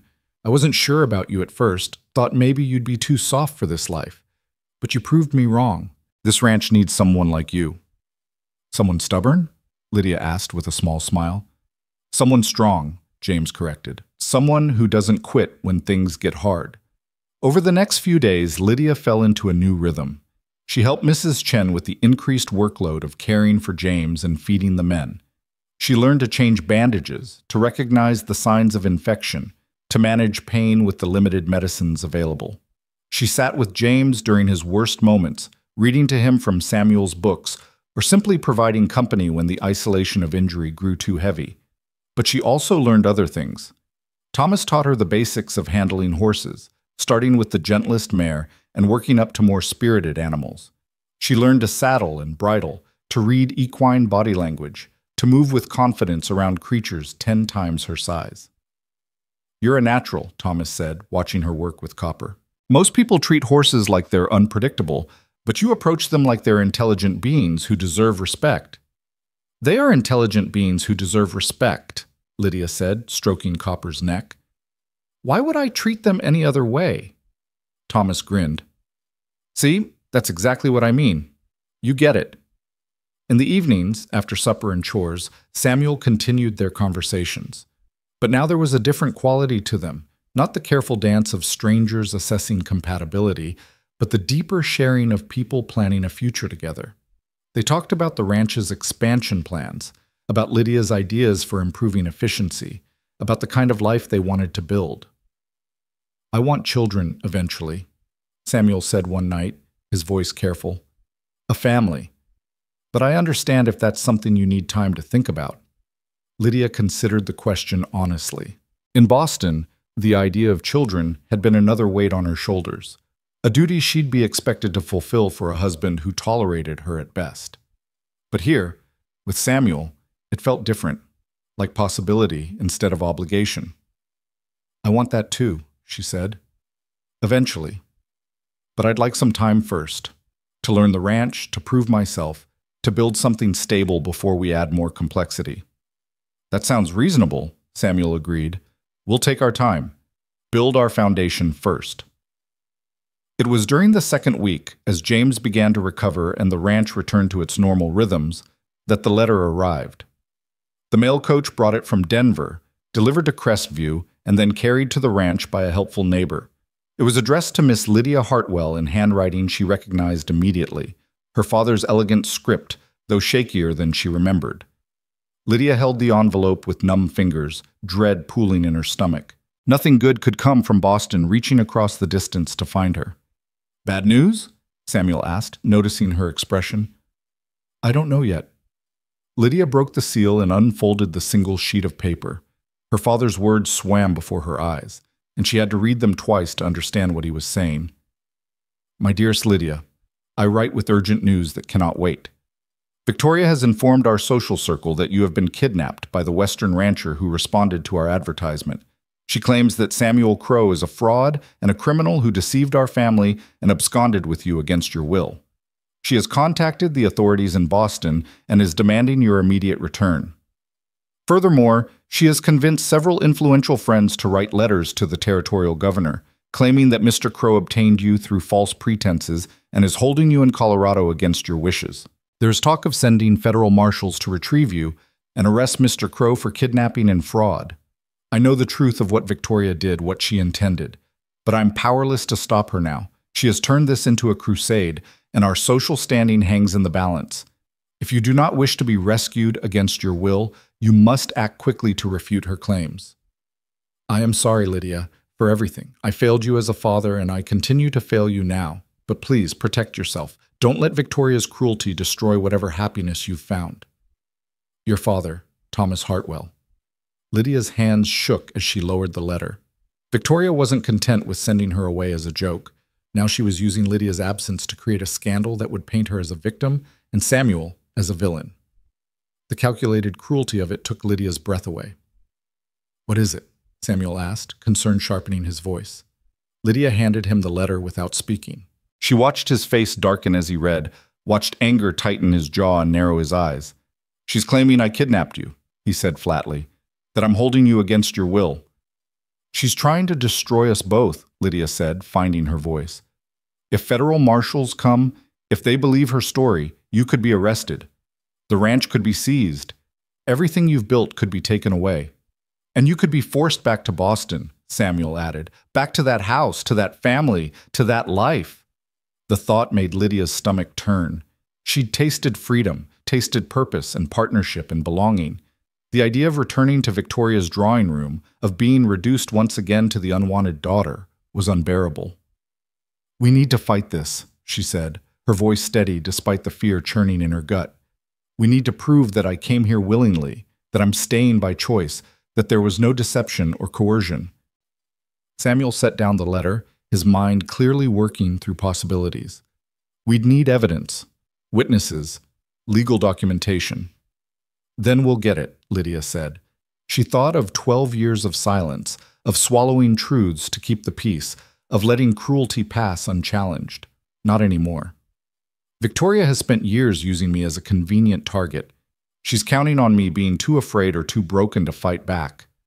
But I'm not afraid anymore, Samuel, and I'm not broken. He looked at her, and Lydia saw admiration kindle in his eyes. No, you're not. What do you need from me? Help me write the truth, Lydia said. Not just a letter to my father, but a full account of what happened. Every detail of Victoria's deception, every word she said, every intention she had. We'll send it to the territorial governor, to the federal authorities, to anyone who needs to know that I'm here by choice and that you're an honorable man. That might not be enough, Samuel warned. Victoria has social standing, influential friends. They'll take her word over ours. Then we'll find other witnesses, Lydia said, her mind racing. The station attendant who saw me arrive early, Mrs. Patterson at the hotel, the people on the train who saw me traveling alone and unafraid. We'll build a case so strong that even Victoria's influence can't overcome it. Samuel smiled, fierce and proud. You're brilliant and terrifying. Remind me never to make you angry. Too late, Lydia said. I'm already angry. I've been quietly angry for 12 years, but now I'm going to use it. They spent the rest of the evening crafting Lydia's account, every detail documented with careful precision. She wrote about Victoria's cruel setup, about the letter sent to Samuel describing her in terms that had no bearing on reality, about being sent west as a joke to humiliate both her and the rancher presumptuous enough to seek a Hartwell bride. She wrote about arriving early, about Samuel's honor in giving her a choice, about her decision to stay based on genuine respect and growing partnership. Samuel added his own account, his original letter seeking a wife, his preparations for her arrival, his shock at the deception, and his decision to offer Lydia the freedom to choose her own path. He documented every interaction, every witness who could verify the truth. Mrs. Chen contributed a statement about Lydia's character and capabilities, about how she'd proven herself during James's injury, about her genuine desire to build a life at the ranch. James, still recovering but clear-headed, dictated his own testimony about Lydia's courage and commitment. By midnight, they had a comprehensive account, detailed, factual, and damning in its clarity. Lydia signed her name at the bottom with steady hands, and Samuel added his own signature as witness. We'll send this to the territorial governor tomorrow, Samuel said, along with copies to your father and the federal authorities in Boston. Victoria wants to play games with your life? We'll show her exactly what happens when she underestimates you. Lydia looked down at the pages, her story, her truth, her refusal to be silent anymore. For 12 years, she'd let others define her. She'd accepted their judgments, internalized their cruelty, made herself small to avoid their displeasure. No more. "There's one more thing," Lydia said quietly. "I want to marry you, soon. Not just because it strengthens our legal position, though it does, but because I choose this. I choose you, I choose this life, and I want the whole world to know it." Samuel reached across the table, taking both her hands in his. "Are you sure? We could wait, give you more time." "I'm sure," Lydia interrupted. "I've never been more sure of anything. Marry me, Samuel Crowe. Let's build this life together. And let's show Victoria Hartwell exactly what her unwanted daughter is capable of becoming." His answer was a kiss, their first, gentle and reverent, and full of promises neither of them would ever break. When they finally pulled apart, Lydia felt the last of her old life fall away like a discarded skin. She wasn't the unwanted daughter anymore. She wasn't the cruel joke or the family embarrassment. She was Lydia Hartwell, soon to be Lydia Crowe, and she was done being invisible. They married 3 days later in Crestview's small church, with half the town as witnesses and the other half waiting outside to congratulate them afterward. Lydia wore a simple dress that Mrs. Chen had helped her alter, cream-colored with lace at the collar that had belonged to Samuel's mother. There were no elaborate preparations, no society guests judging every detail, no Victoria sneering from the front pew. Just Samuel in his best suit, his eyes never leaving her face as she walked down the aisle, and a community of people who'd come to respect her in the short time she'd been among them. The Reverend kept the ceremony brief and meaningful, speaking about partnership and commitment, about building lives in harsh country where mutual support meant survival. When Samuel slipped the simple gold band onto Lydia's finger, his hands were steady and sure. And when she repeated her vows, her voice carried clearly through the small space, declaring her choice for everyone to hear. "I, Lydia Elizabeth Hartwell, take you, Samuel James Crowe, to be my husband, my partner, and my equal. I promise to stand beside you in all things, to build a life of honesty and purpose, and to never let fear silence my voice again." The Reverend blinked at the unconventional addition, but Samuel's smile widened, his eyes bright with emotion and pride. When the Reverend pronounced them married, Samuel kissed her with a tenderness that made Lydia's heart ache in the best possible way. The celebration afterward was simple but joyful. Mrs. Patterson had prepared a feast at the hotel, and the townspeople brought gifts, practical things like preserves and tools and blankets, but given with genuine warmth. Martha Henderson, the woman from the train, appeared with her husband and a beautiful quilt she'd sewn herself. "I told you you'd make it," Martha said, embracing Lydia. "You've got the look of someone who's found where they belong." "I have," Lydia said, and meant it with every fiber of her being. But even as they celebrated, Lydia knew the real battle was just beginning. The documents they'd prepared sat ready to be mailed, multiple copies addressed to different authorities. Before the wedding, Samuel had sent a telegram to the territorial governor's office, alerting them to expect important correspondence regarding false accusations against a Colorado rancher. The governor's secretary had replied, acknowledging receipt of the telegram, which gave them at least some official record of their proactive response. The day after the wedding, Lydia sat down to write additional letters. Not just legal documents, but personal correspondence that would serve as evidence of her state of mind and genuine choice. She wrote to Martha Henderson, thanking her for her kindness and explicitly stating her happiness in her marriage. She wrote to Mrs. Patterson, the hotel keeper, asking her to provide written testimony about Lydia's early arrival and clear-headed decision-making. She wrote to the station attendant who'd first greeted her in Crestview. And finally, she wrote to her father. Not the brief, dutiful notes Victoria had always required, but a long, honest letter that laid bare every truth she'd been forced to swallow for 12 years. "Dear Father, I received your warning, and I'm grateful you sent it despite the personal cost to you. But I need you to understand something. I am not Victoria's victim. I am not Samuel's victim. The only people who victimized me were the ones who should have protected me. You and the woman you chose to replace my mother. For 12 years, I made myself small. I stayed quiet. I accepted cruelty as the price of having a roof over my head. I let Victoria erase my mother's memory, mock my appearance, and treat me like an inconvenience to be managed. And you let her. You chose peace over your daughter's well-being, comfort over courage. Victoria sent me to Colorado as a cruel joke, expecting Samuel to reject me and send me home humiliated. What she didn't anticipate was that I would find people here who value me for who I actually am.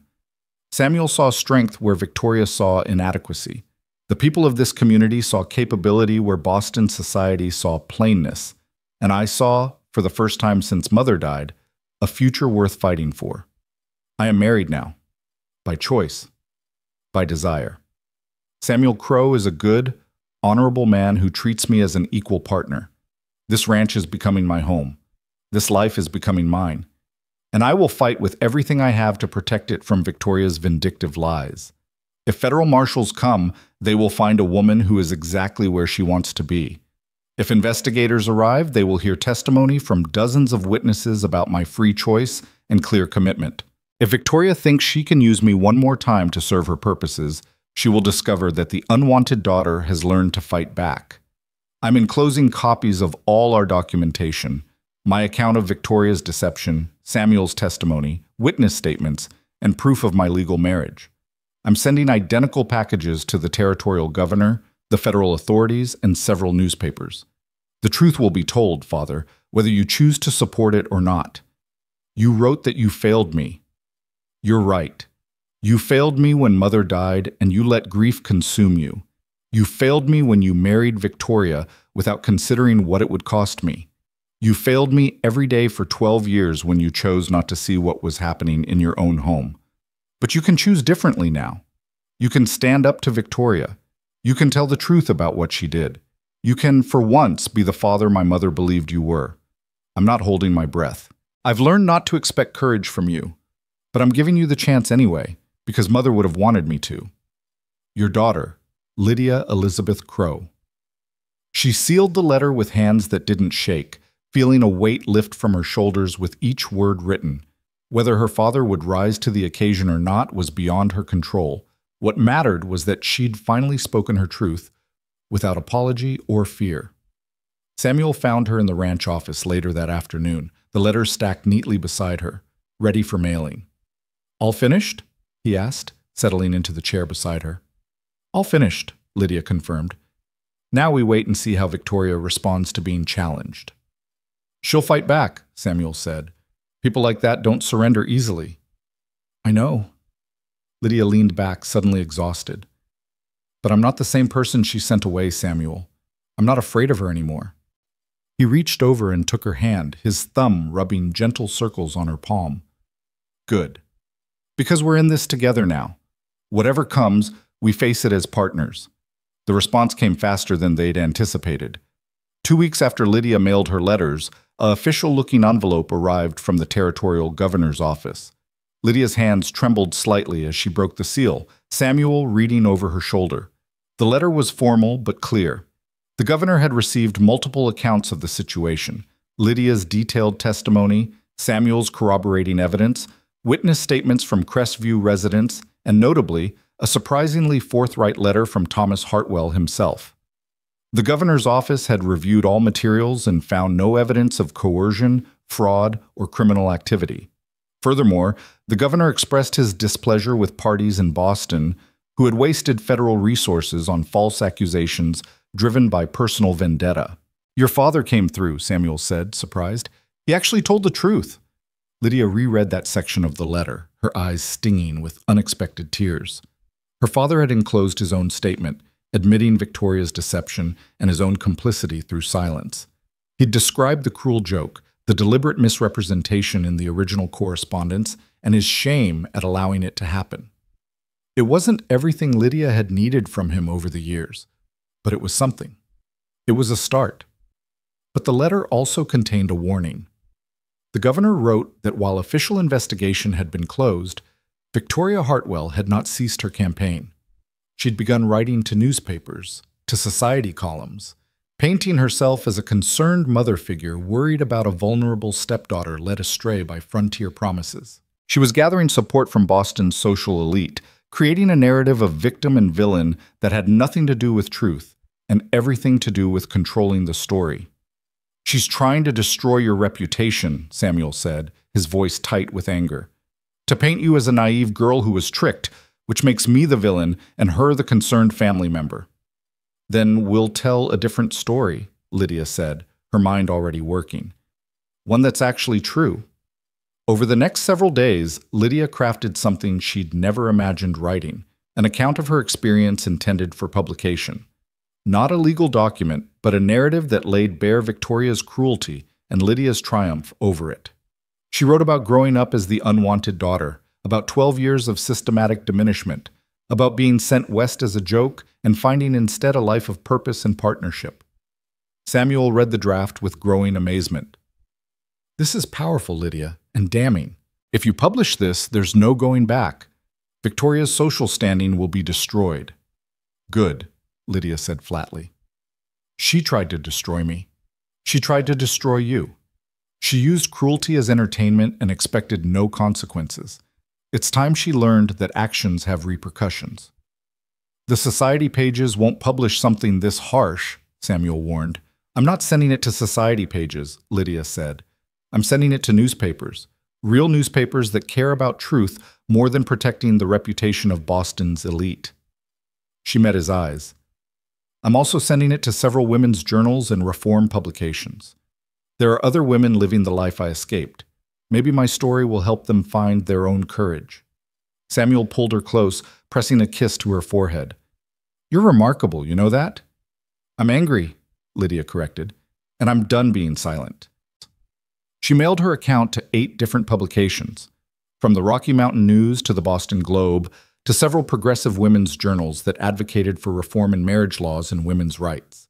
She signed it with her full name, Lydia Elizabeth Hartwell Crow, and included her current address, inviting correspondence and investigation.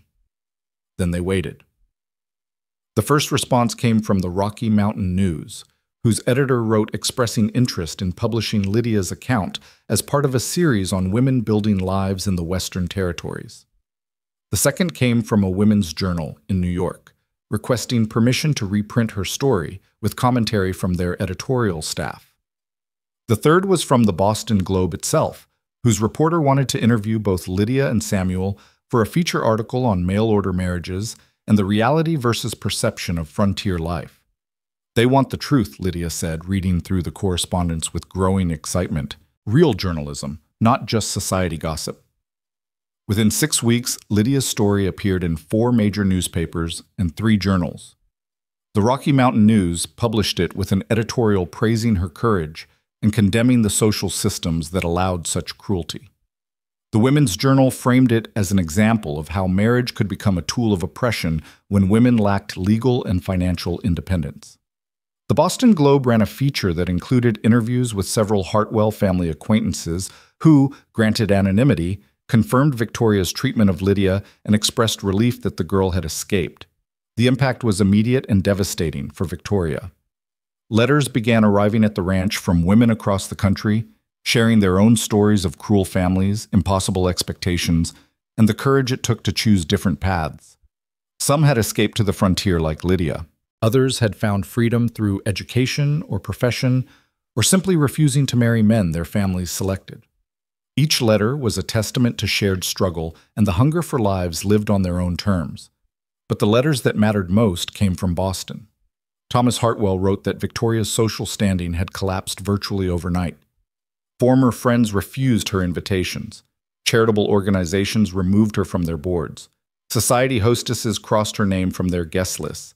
The revelation of her cruelty, corroborated by too many sources to dismiss, had made her a pariah in the very social circles she'd valued above all else. Cecilia, according to Thomas, had been forced to withdraw from several engagements as young men reconsidered allying themselves with a family tainted by scandal. The beautiful daughter's prospects dimmed as Boston society reconsidered whether beauty compensated for association with documented cruelty. And Victoria herself, facing the destruction of everything she'd worked to build, had finally broken her silence. She'd written to newspapers claiming misunderstanding, claiming that Lydia had always been unstable and prone to dramatic exaggeration, claiming that she'd only ever wanted what was best for her stepdaughter. But the defense came too late and rang too hollow. The evidence against her was too comprehensive, the witnesses too numerous, the pattern too clear. Victoria Hartwell had spent 12 years wielding cruelty as a weapon, and now that weapon had turned against her. "Your father wants to visit," Samuel said one evening, reading the latest letter from Thomas. "He says he wants to see you, to apologize in person, to meet the man you married." Lydia sat in the chair by the window, watching the sunset paint the mountains in shades of gold and purple. 6 months ago, she would have leapt at any sign of her father's attention, desperate for scraps of recognition. But she was different now, stronger, clearer about what she needed and what she was willing to accept. "What do you think I should do?" she asked Samuel. "I think that's entirely your decision," he said. "I'll support whatever you choose." Lydia thought about her father, weak where her mother had been strong, complicit where he should have been protective, absent when she'd needed him most. She thought about the letter he'd written to the governor, the small act of courage that had helped cement the official dismissal of Victoria's accusations. She thought about the man he'd been when her mother was alive, and the man he'd become after. "I'll see him," she decided finally. "Not to forgive him, not yet. Maybe not ever. But to show him who I've become. To let him see what his daughter built when she finally had the freedom to build it herself." Thomas Hartwell arrived 3 weeks later, stepping off the stage in Crestview looking older and smaller than Lydia remembered. She and Samuel met him at Mrs. Patterson's hotel, where he'd be staying during his visit. The reunion was awkward, formal, weighted with years of hurt and disappointment. "Lydia," Thomas said, his voice breaking slightly, "you look well, happy." "I am," Lydia said simply. "Father, this is my husband, Samuel Crow. Samuel, my father, Thomas Hartwell." The men shook hands, Thomas studying Samuel with the careful assessment of a father meeting his daughter's husband for the first time. What he saw seemed to reassure him, Samuel's steady gaze, his protective stance beside Lydia, his calloused hands that spoke of honest work. "Mr. Crow," Thomas said, "I owe you an apology. The letter I sent describing Lydia, none of that was accurate. Victoria dictated much of it, and I allowed her to. I was a coward." "You were," Samuel agreed bluntly. "But Lydia tells me you've tried to make amends. That counts for something." They took Thomas to the ranch the next day, showing him the operation Samuel had built and the life Lydia had claimed. Thomas walked through the house Mrs. Chen kept immaculate, met the ranch hands who treated Lydia with genuine respect, watched his daughter move through her daily work with competence and confidence. At supper, with the men and Mrs. Chen gathered around the table, Thomas saw his daughter truly seen by the people around her. They asked her opinion on ranch decisions. They laughed at her dry observations. They treated her as an equal partner in the enterprise, not a decorative addition to someone else's life. Later, sitting on the porch as evening fell, Thomas finally found the words he'd been carrying. "I failed you," he said quietly. "After your mother died, I couldn't face the grief. I remarried too quickly, chose poorly, and then buried myself in work rather than confront what was happening in my own home. I told myself you were fine, that Victoria was giving you a mother's guidance, that I was doing what was best. But the truth is, I was protecting myself at your expense." Lydia listened without interrupting, giving him the space to finally speak his truth. "When Victoria proposed sending you to Colorado, I knew something was wrong," Thomas continued. "But I convinced myself it might be good for you, a fresh start. I didn't ask enough questions. I didn't protect you. And when she started spreading lies about Mr. Crow, I almost let her do it, almost stayed silent again." "But you didn't," Lydia said. "You wrote to the governor. You told the truth." "Only after reading your letter," Thomas admitted. "Only after you showed more courage than I'd ever managed. You shamed me into doing what I should have done 12 years ago, standing up for my daughter." Silence stretched between them, filled with the sounds of the ranch settling for the night. Finally, Lydia spoke. "I can't forgive you yet," she said honestly. "Maybe someday. But right now the wounds are still too fresh. You let me suffer for 12 years because facing the truth was uncomfortable. That's not something that can be fixed with one letter or one visit." Thomas nodded, tears streaming down his weathered face. "I understand. I don't deserve your forgiveness. I just wanted you to know that I see you now. I see what you've become, what you've built, and I'm proud of you. Your mother would be proud of you." "Mother would be disappointed in you," Lydia said, not unkindly but truthfully. "She would expect better from the man she married, but she would also believe in your ability to change, to be better going forward. What would being better look like? Thomas asked. Lydia considered the question carefully. Divorce Victoria. Make it clear that her behavior is unacceptable and that you won't enable it anymore. Use whatever resources you have to help other women in situations like mine. Fund educational programs, support women's shelters, back legislation that gives women more rights in marriage. Turn your guilt into something productive instead of just sitting in it. Thomas looked startled, then thoughtful. You've thought about this. I've had a lot of time to think, Lydia said, about what accountability actually means. It's not just apologizing and feeling bad. It's changing your behavior and using your privilege to help others. You sound like your mother, Thomas said with a sad smile. She would have said something very similar. Then maybe you should listen this time, Lydia suggested. Thomas stayed for 3 more days, working alongside the ranch hands and seeing firsthand the life his daughter had built. He watched her treat a horse's injury with Thomas White Elk, watched her manage the household accounts with impressive competence, watched her and Samuel work together with the easy partnership of true equals. On his last evening, sitting once more on the porch, Thomas made Lydia an offer. I've rewritten my will, he said. Everything goes to you. The house, the business interests, the investments, all of it. Cecilia will receive a modest allowance, and Victoria will receive what the law requires for a surviving spouse and nothing more. Lydia stared at him. Father, I should have done this years ago, Thomas interrupted. You're my daughter, my only child with Elizabeth. You should inherit what we built together. And if you choose to use it to fund the kind of work you described, helping women escape situations like yours, then even better. I don't want the money, Lydia said slowly. I don't need it. I have everything I need here. Then use it to help others who aren't as fortunate, Thomas urged. Please, Lydia, let me do this one thing right. Lydia looked at Samuel, who'd been sitting quietly through the conversation. He nodded slightly, leaving the decision to her. I'll accept it, Lydia said finally, but with conditions. I want formal documentation that makes it clear this is my inheritance from my mother's marriage to you, not some gift motivated by guilt. I want it structured so that Victoria can't touch it or contest it. And I want your public commitment to the work I described, supporting women's rights, funding education, backing real reform. Done, Thomas said immediately. I'll have my lawyer draw up everything legally, and I'll write to several charitable organizations this week about funding opportunities. And Victoria? Lydia asked. What will you do about her? Thomas's expression hardened with something Lydia had never seen in him before. Resolve. I'm filing for divorce as soon as I return to Boston. The scandal will be enormous, but it's nothing compared to what she deserves. And I'll make sure everyone knows exactly why, that I won't remain married to a woman who treated my daughter with such cruelty. Lydia felt something loosen in her chest. Not quite forgiveness, but perhaps the beginning of it. Her father was finally, belatedly, choosing to be the man her mother had believed he could be. Thank you, she said quietly, for finally seeing the truth, for finally acting on it. I'm 12 years too late, Thomas said. But better late than never, I suppose. They said their goodbyes the next morning.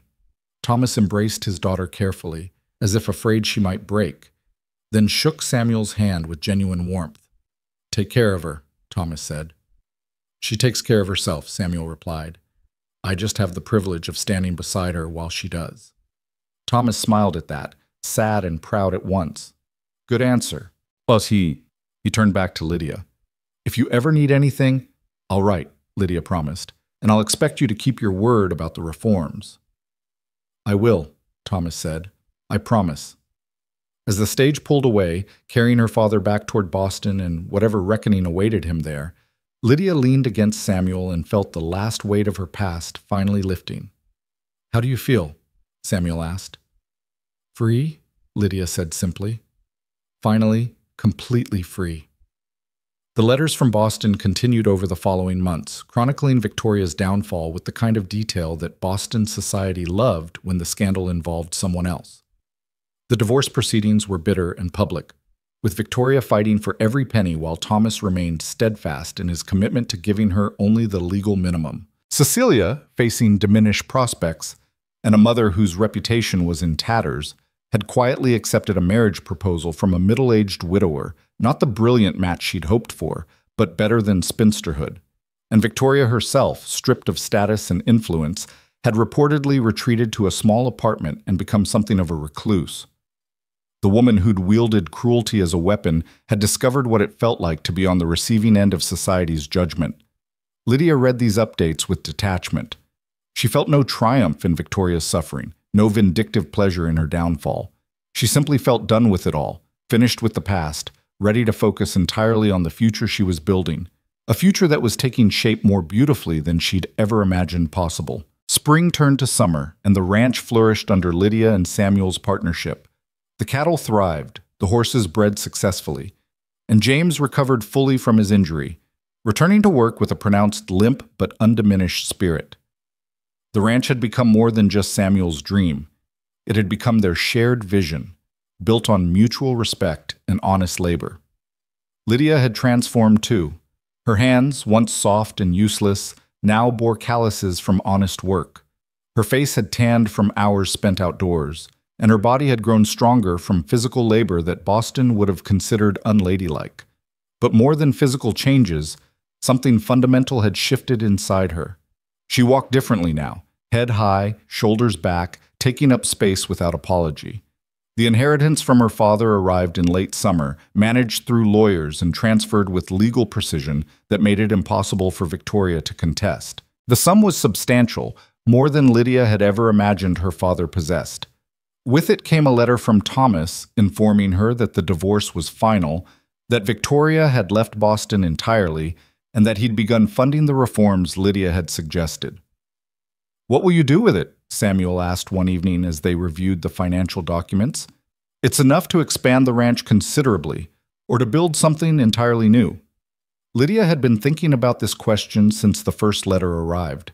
She looked around the room, at the books lining the walls, at the maps showing their growing territory, at the life they'd built through hard work and partnership.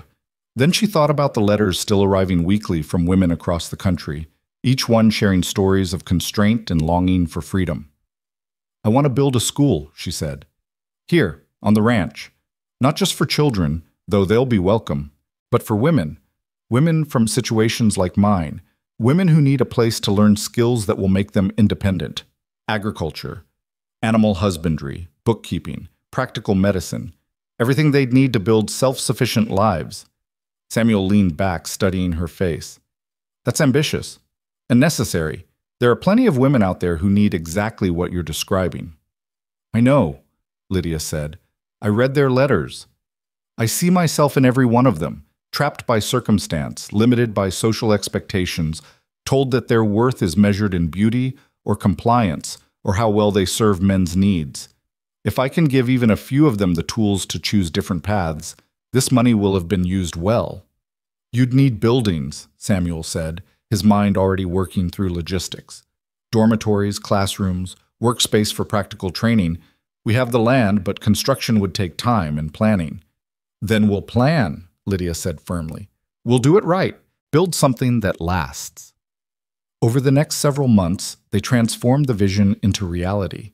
Samuel helped design buildings that would withstand Colorado winters while remaining functional for teaching. Thomas White Elk contributed ideas about sustainable agriculture and animal management that could be taught practically. Mrs. Chen, surprisingly enthusiastic about the project, began compiling curriculum for household management and practical medicine. "About time someone taught women real skills instead of piano and embroidery," Mrs. Chen said, her sharp eyes gleaming with approval. "I'll teach them how to manage a household, treat injuries, preserve food, and keep accounts. Skills that actually matter." James offered to teach riding and basic ranch management. "Women should know how to handle horses and cattle same as men," he said. "No reason they can't learn if they're willing to try." The ranch hands threw themselves into construction with unexpected enthusiasm. They built sturdy dormitories that could house 20 women, a classroom building with space for both academic and practical instruction, and workshop areas where women could learn carpentry, leatherworking, and other trades. The buildings rose through fall and into winter, taking shape against the mountain backdrop like promises made solid. Word spread quickly. Lydia placed advertisements in newspapers across the country, offering free instruction to women seeking independence through practical skills. The response was overwhelming. Letters arrived daily from women desperate for exactly what Lydia was offering. Young widows with no means of support, daughters facing unwanted marriages, women fleeing situations that ranged from quietly oppressive to actively dangerous. Lydia read every letter personally, her heart aching with recognition. These were her stories, her struggles, her desperate hope for something better. She accepted as many applicants as the facilities could support, prioritizing those with the greatest need and the clearest commitment to learning. The first class of students arrived in early spring, 8 women ranging in age from 17 to 42. They came from different backgrounds: factory workers and farmers' daughters, a minister's widow, and a shopkeeper's sister who'd been promised to a man twice her age. But they shared the same hunger for knowledge, the same determination to build lives on their own terms. Lydia stood on the porch of the main school building that first morning, watching them arrive with bags clutching their meager possessions, and felt tears prick her eyes. A year ago, she'd been exactly where they were, frightened, uncertain, but desperately hoping for change. "Welcome," she said as they gathered in the classroom, their faces showing a mixture of hope and anxiety. "I know you're nervous. I know this is unfamiliar and probably frightening, but I want you to understand something important. You belong here. Not because of how you look or who your family is or whether some man decided you were worth his time. You belong here because you chose to come, because you want to learn, because you're brave enough to build something new." One of the younger women raised her hand tentatively. "Mrs. Crow, what if we fail? What if we can't learn what you're trying to teach?" "Then we'll try different methods until we find what works for you," Lydia said. "This isn't a test you can fail. This is an opportunity to discover what you're capable of when someone actually believes in your potential." Over the following weeks, Lydia watched the women transform. They learned to ride horses under Thomas's patient instruction, some of them terrified at first, but gradually gaining confidence. They studied bookkeeping and account management with Lydia, discovering they could understand numbers and business as well as any man. They learned animal husbandry, practical medicine, carpentry, and agricultural management. Mrs. Chen taught them to cook for efficiency rather than elegance, to treat injuries without fainting, to manage households with competence and authority. But beyond the practical skills, something more profound was happening. The women were finding their voices. In evening discussions, they shared their stories, the cruelties endured, the dreams deferred, the quiet desperation of lives lived for others' approval. And in sharing, they discovered they weren't alone. They began supporting each other, challenging each other, holding each other accountable for taking up space and refusing to shrink. Lydia facilitated these conversations with care, sharing her own story when it seemed helpful, but mostly creating space for other voices to emerge. She watched shy women become outspoken, watched the defeated discover determination, watched those who'd been told they were worthless recognize their own value. Martha Henderson visited one afternoon in late spring, ostensibly to deliver supplies, but really to see what Lydia had built. She walked through the facilities with growing amazement, watched the women working with focused intensity, and finally pulled Lydia aside with tears in her eyes. "Do you realize what you've created here?" Martha asked. "This isn't just a school. This is a revolution in miniature. You're giving women the tools to be free." "I'm giving them what I was given," Lydia said. "A choice, and the skills to make that choice real." News of the school spread, bringing both support and criticism. Progressive newspapers praised Lydia's initiative, running stories about the ranch school that taught women independence. Women's rights advocates visited, offering support and sharing the model with reformers in other states. Letters arrived from women across the country, some seeking admission, and others simply thanking Lydia for proving that different paths were possible. But criticism came too. Conservative papers condemned the school as dangerous to family values, claiming that teaching women independence would destroy the social fabric. Ministers preached sermons about women's proper place and the dangers of educating them beyond their natural roles. Several men wrote angry letters accusing Lydia of trying to turn women against their husbands and families.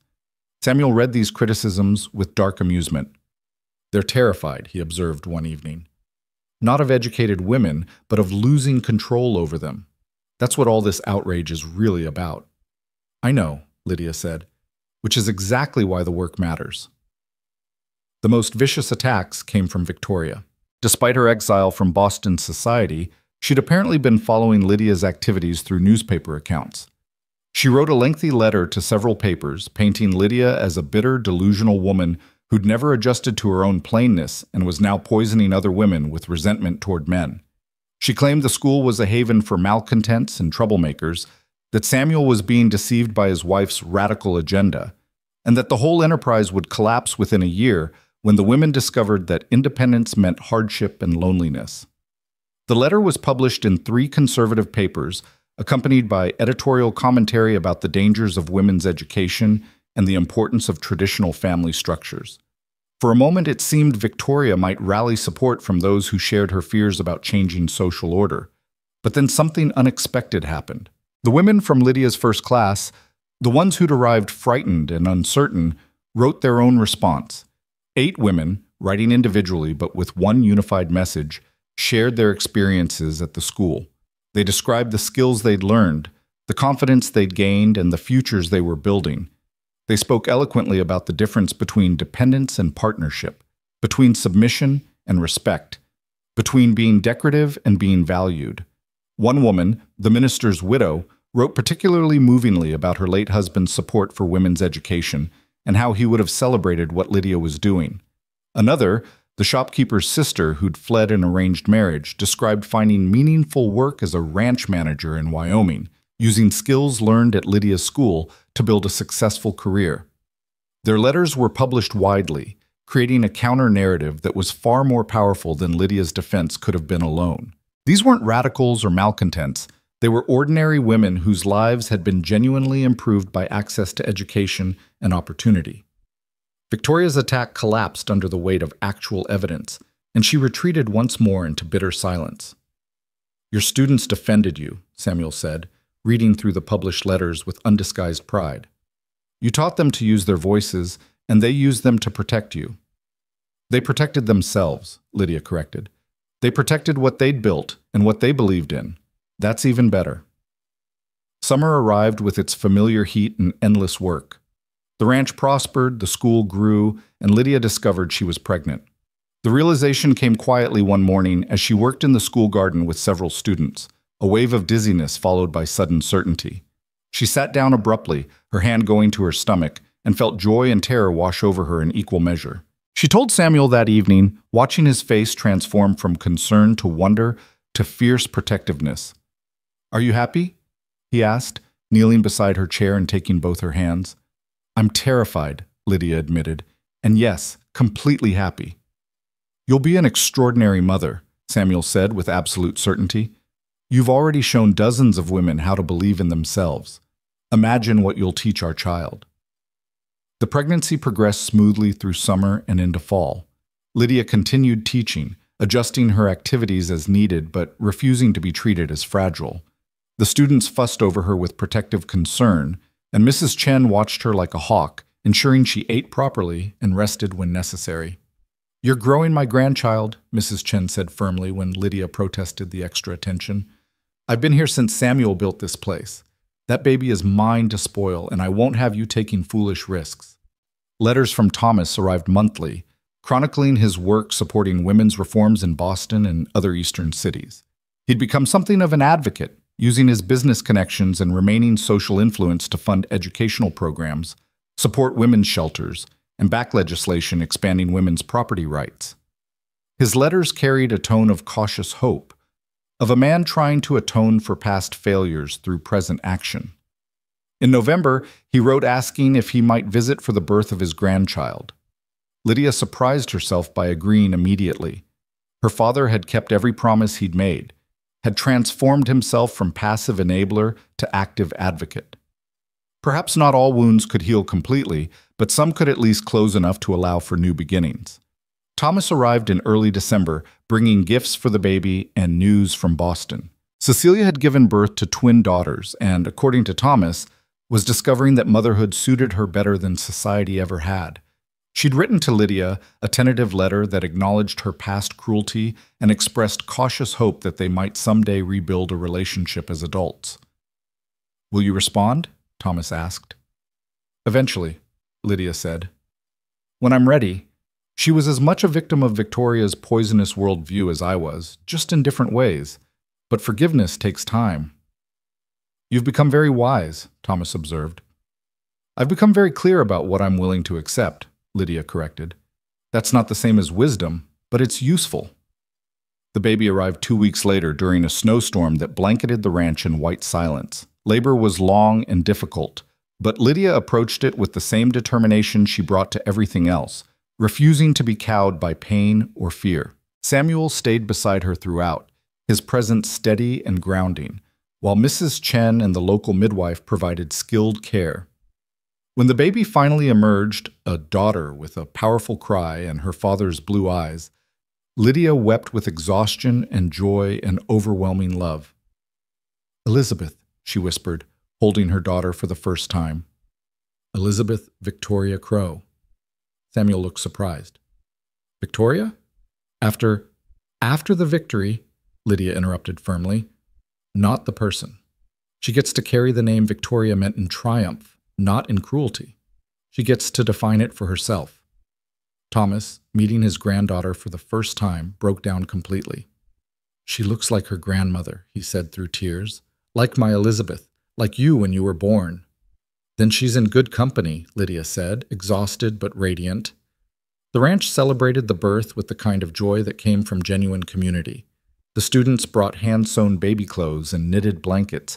The ranch hands carved a beautiful cradle from local wood. Martha Henderson arrived with a quilt depicting the Colorado mountains. Mrs. Chen presented a silver cup engraved with the baby's name and birth date. "She's the first baby born to this ranch," Mrs. Chen said, her stern face soft with emotion. "The beginning of a new generation.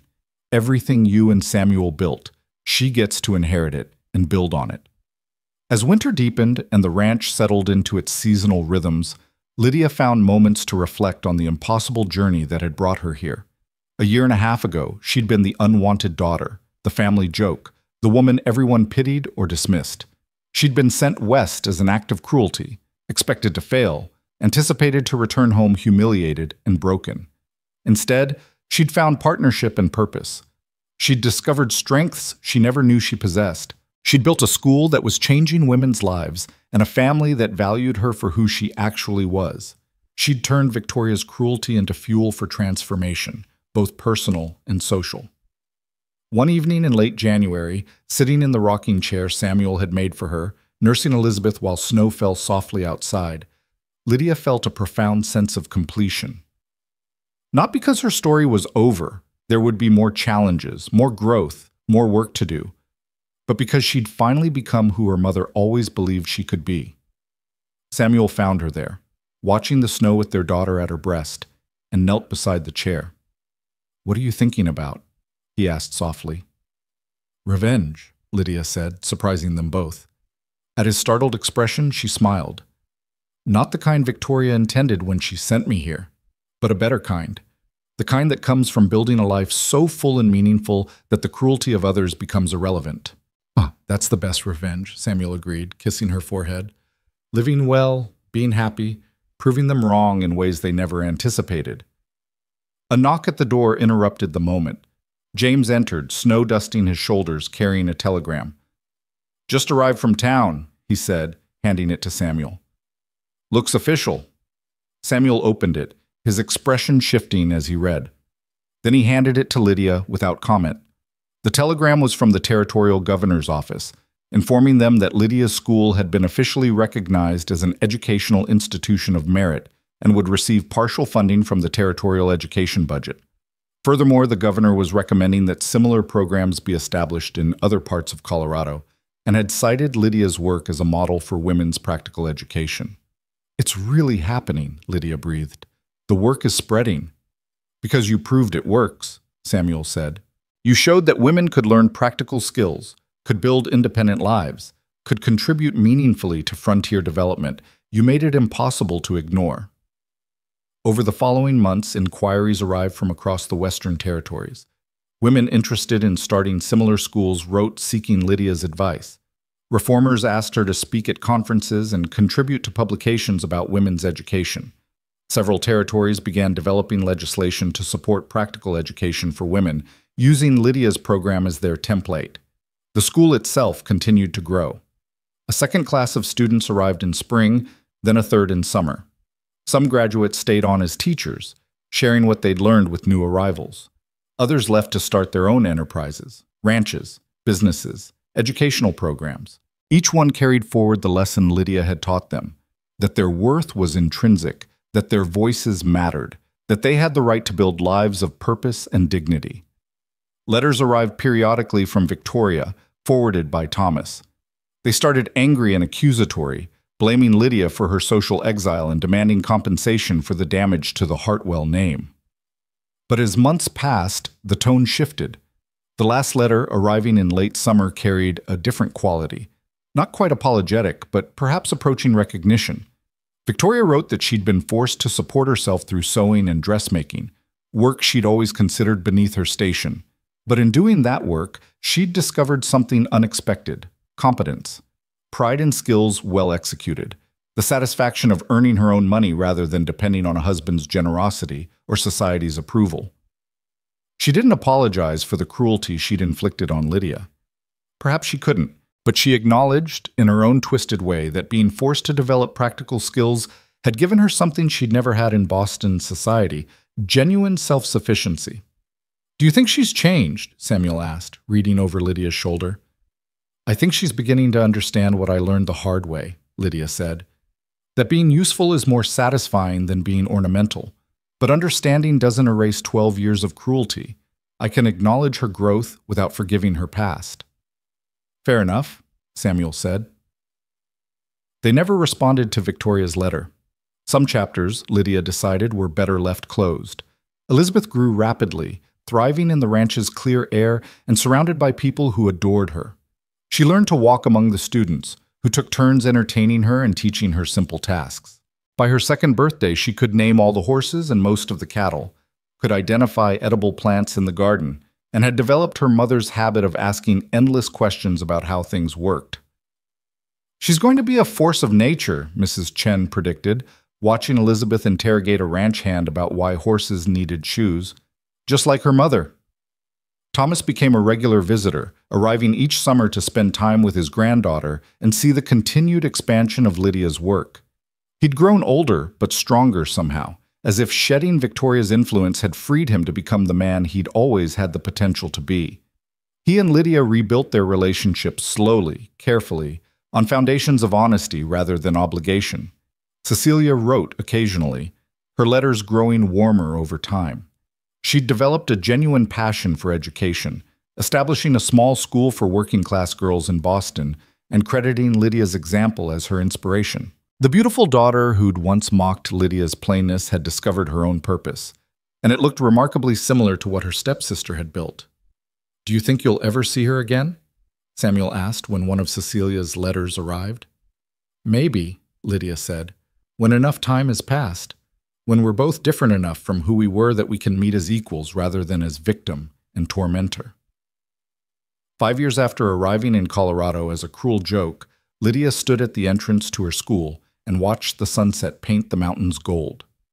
The buildings had expanded to accommodate 50 students at a time. 3 graduates had started their own schools in different territories. The territorial legislature had passed laws supporting practical education for women, citing Lydia's program in their official documentation. Her work had been featured in national publications, inspiring similar programs across the country. But more than any official recognition, what mattered most were the women themselves. Hundreds of them now, scattered across the West and beyond, building lives they'd chosen rather than accepted. Running ranches and businesses, teaching and healing, raising children and managing households with competence and confidence. Each one a testament to what became possible when women were given tools instead of limitations, support instead of constraint, belief instead of dismissal. Samuel joined her at the entrance, Elizabeth perched on his shoulders and chattering about something she'd discovered in the barn. "Mama, Mama, there's new kittens! 7 of them. Can we keep them all, can we?" We'll see, Lydia said, the universal parent response.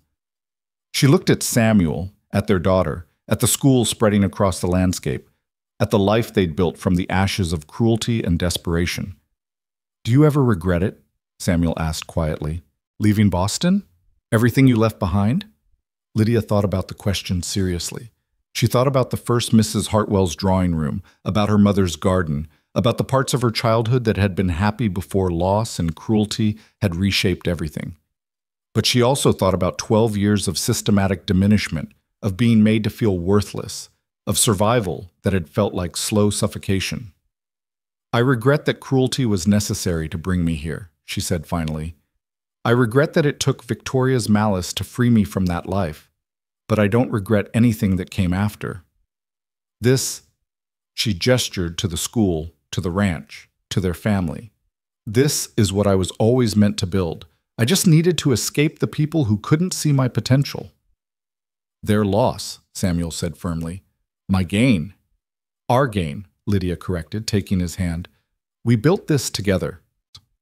That evening, after Elizabeth was asleep and the ranch had settled into quiet, Lydia took out her mother's letter one final time.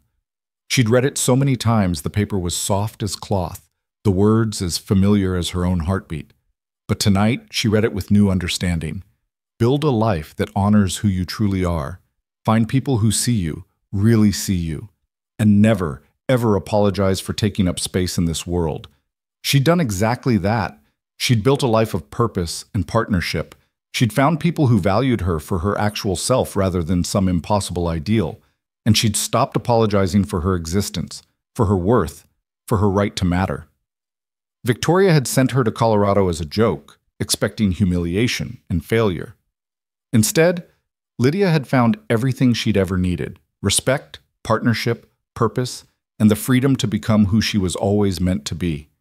That was the greatest revenge of all. Not anger or bitterness or vindictive triumph, but simply living a life so rich and meaningful that the cruelty of others became irrelevant. Victoria had tried to destroy her, but instead had accidentally set her free. Lydia folded the letter carefully, placed it back in her mother's locket, and closed it around her neck. She stood at the window, looking out over the ranch, her school, her chosen life, and felt peace settle deep in her bones. Tomorrow would bring new students, new challenges, new opportunities to help women find their own paths to freedom. The work would continue, spreading beyond Colorado, changing lives and challenging systems that limited women's potential. The school Lydia had built from anger and hope would become a model for dozens more, and the women who graduated would carry forward the lesson that worth was intrinsic and freedom was achievable. But tonight, standing in the home she'd built with a man who truly saw her, in the life she'd claimed despite every obstacle, Lydia simply existed in the fullness of her own becoming. She was no longer the unwanted daughter. She was Lydia Elizabeth Crow, wife, mother, educator, advocate, and the architect of her own extraordinary life. And that was more than revenge. That was victory. The mountains stood silent in the darkness beyond her window, eternal and unchanging, witnesses to every transformation and every new beginning. And Lydia, who had come to them broken and desperate, smiled at her reflection in the glass and saw a woman she finally, completely recognized. Strong, valuable, free.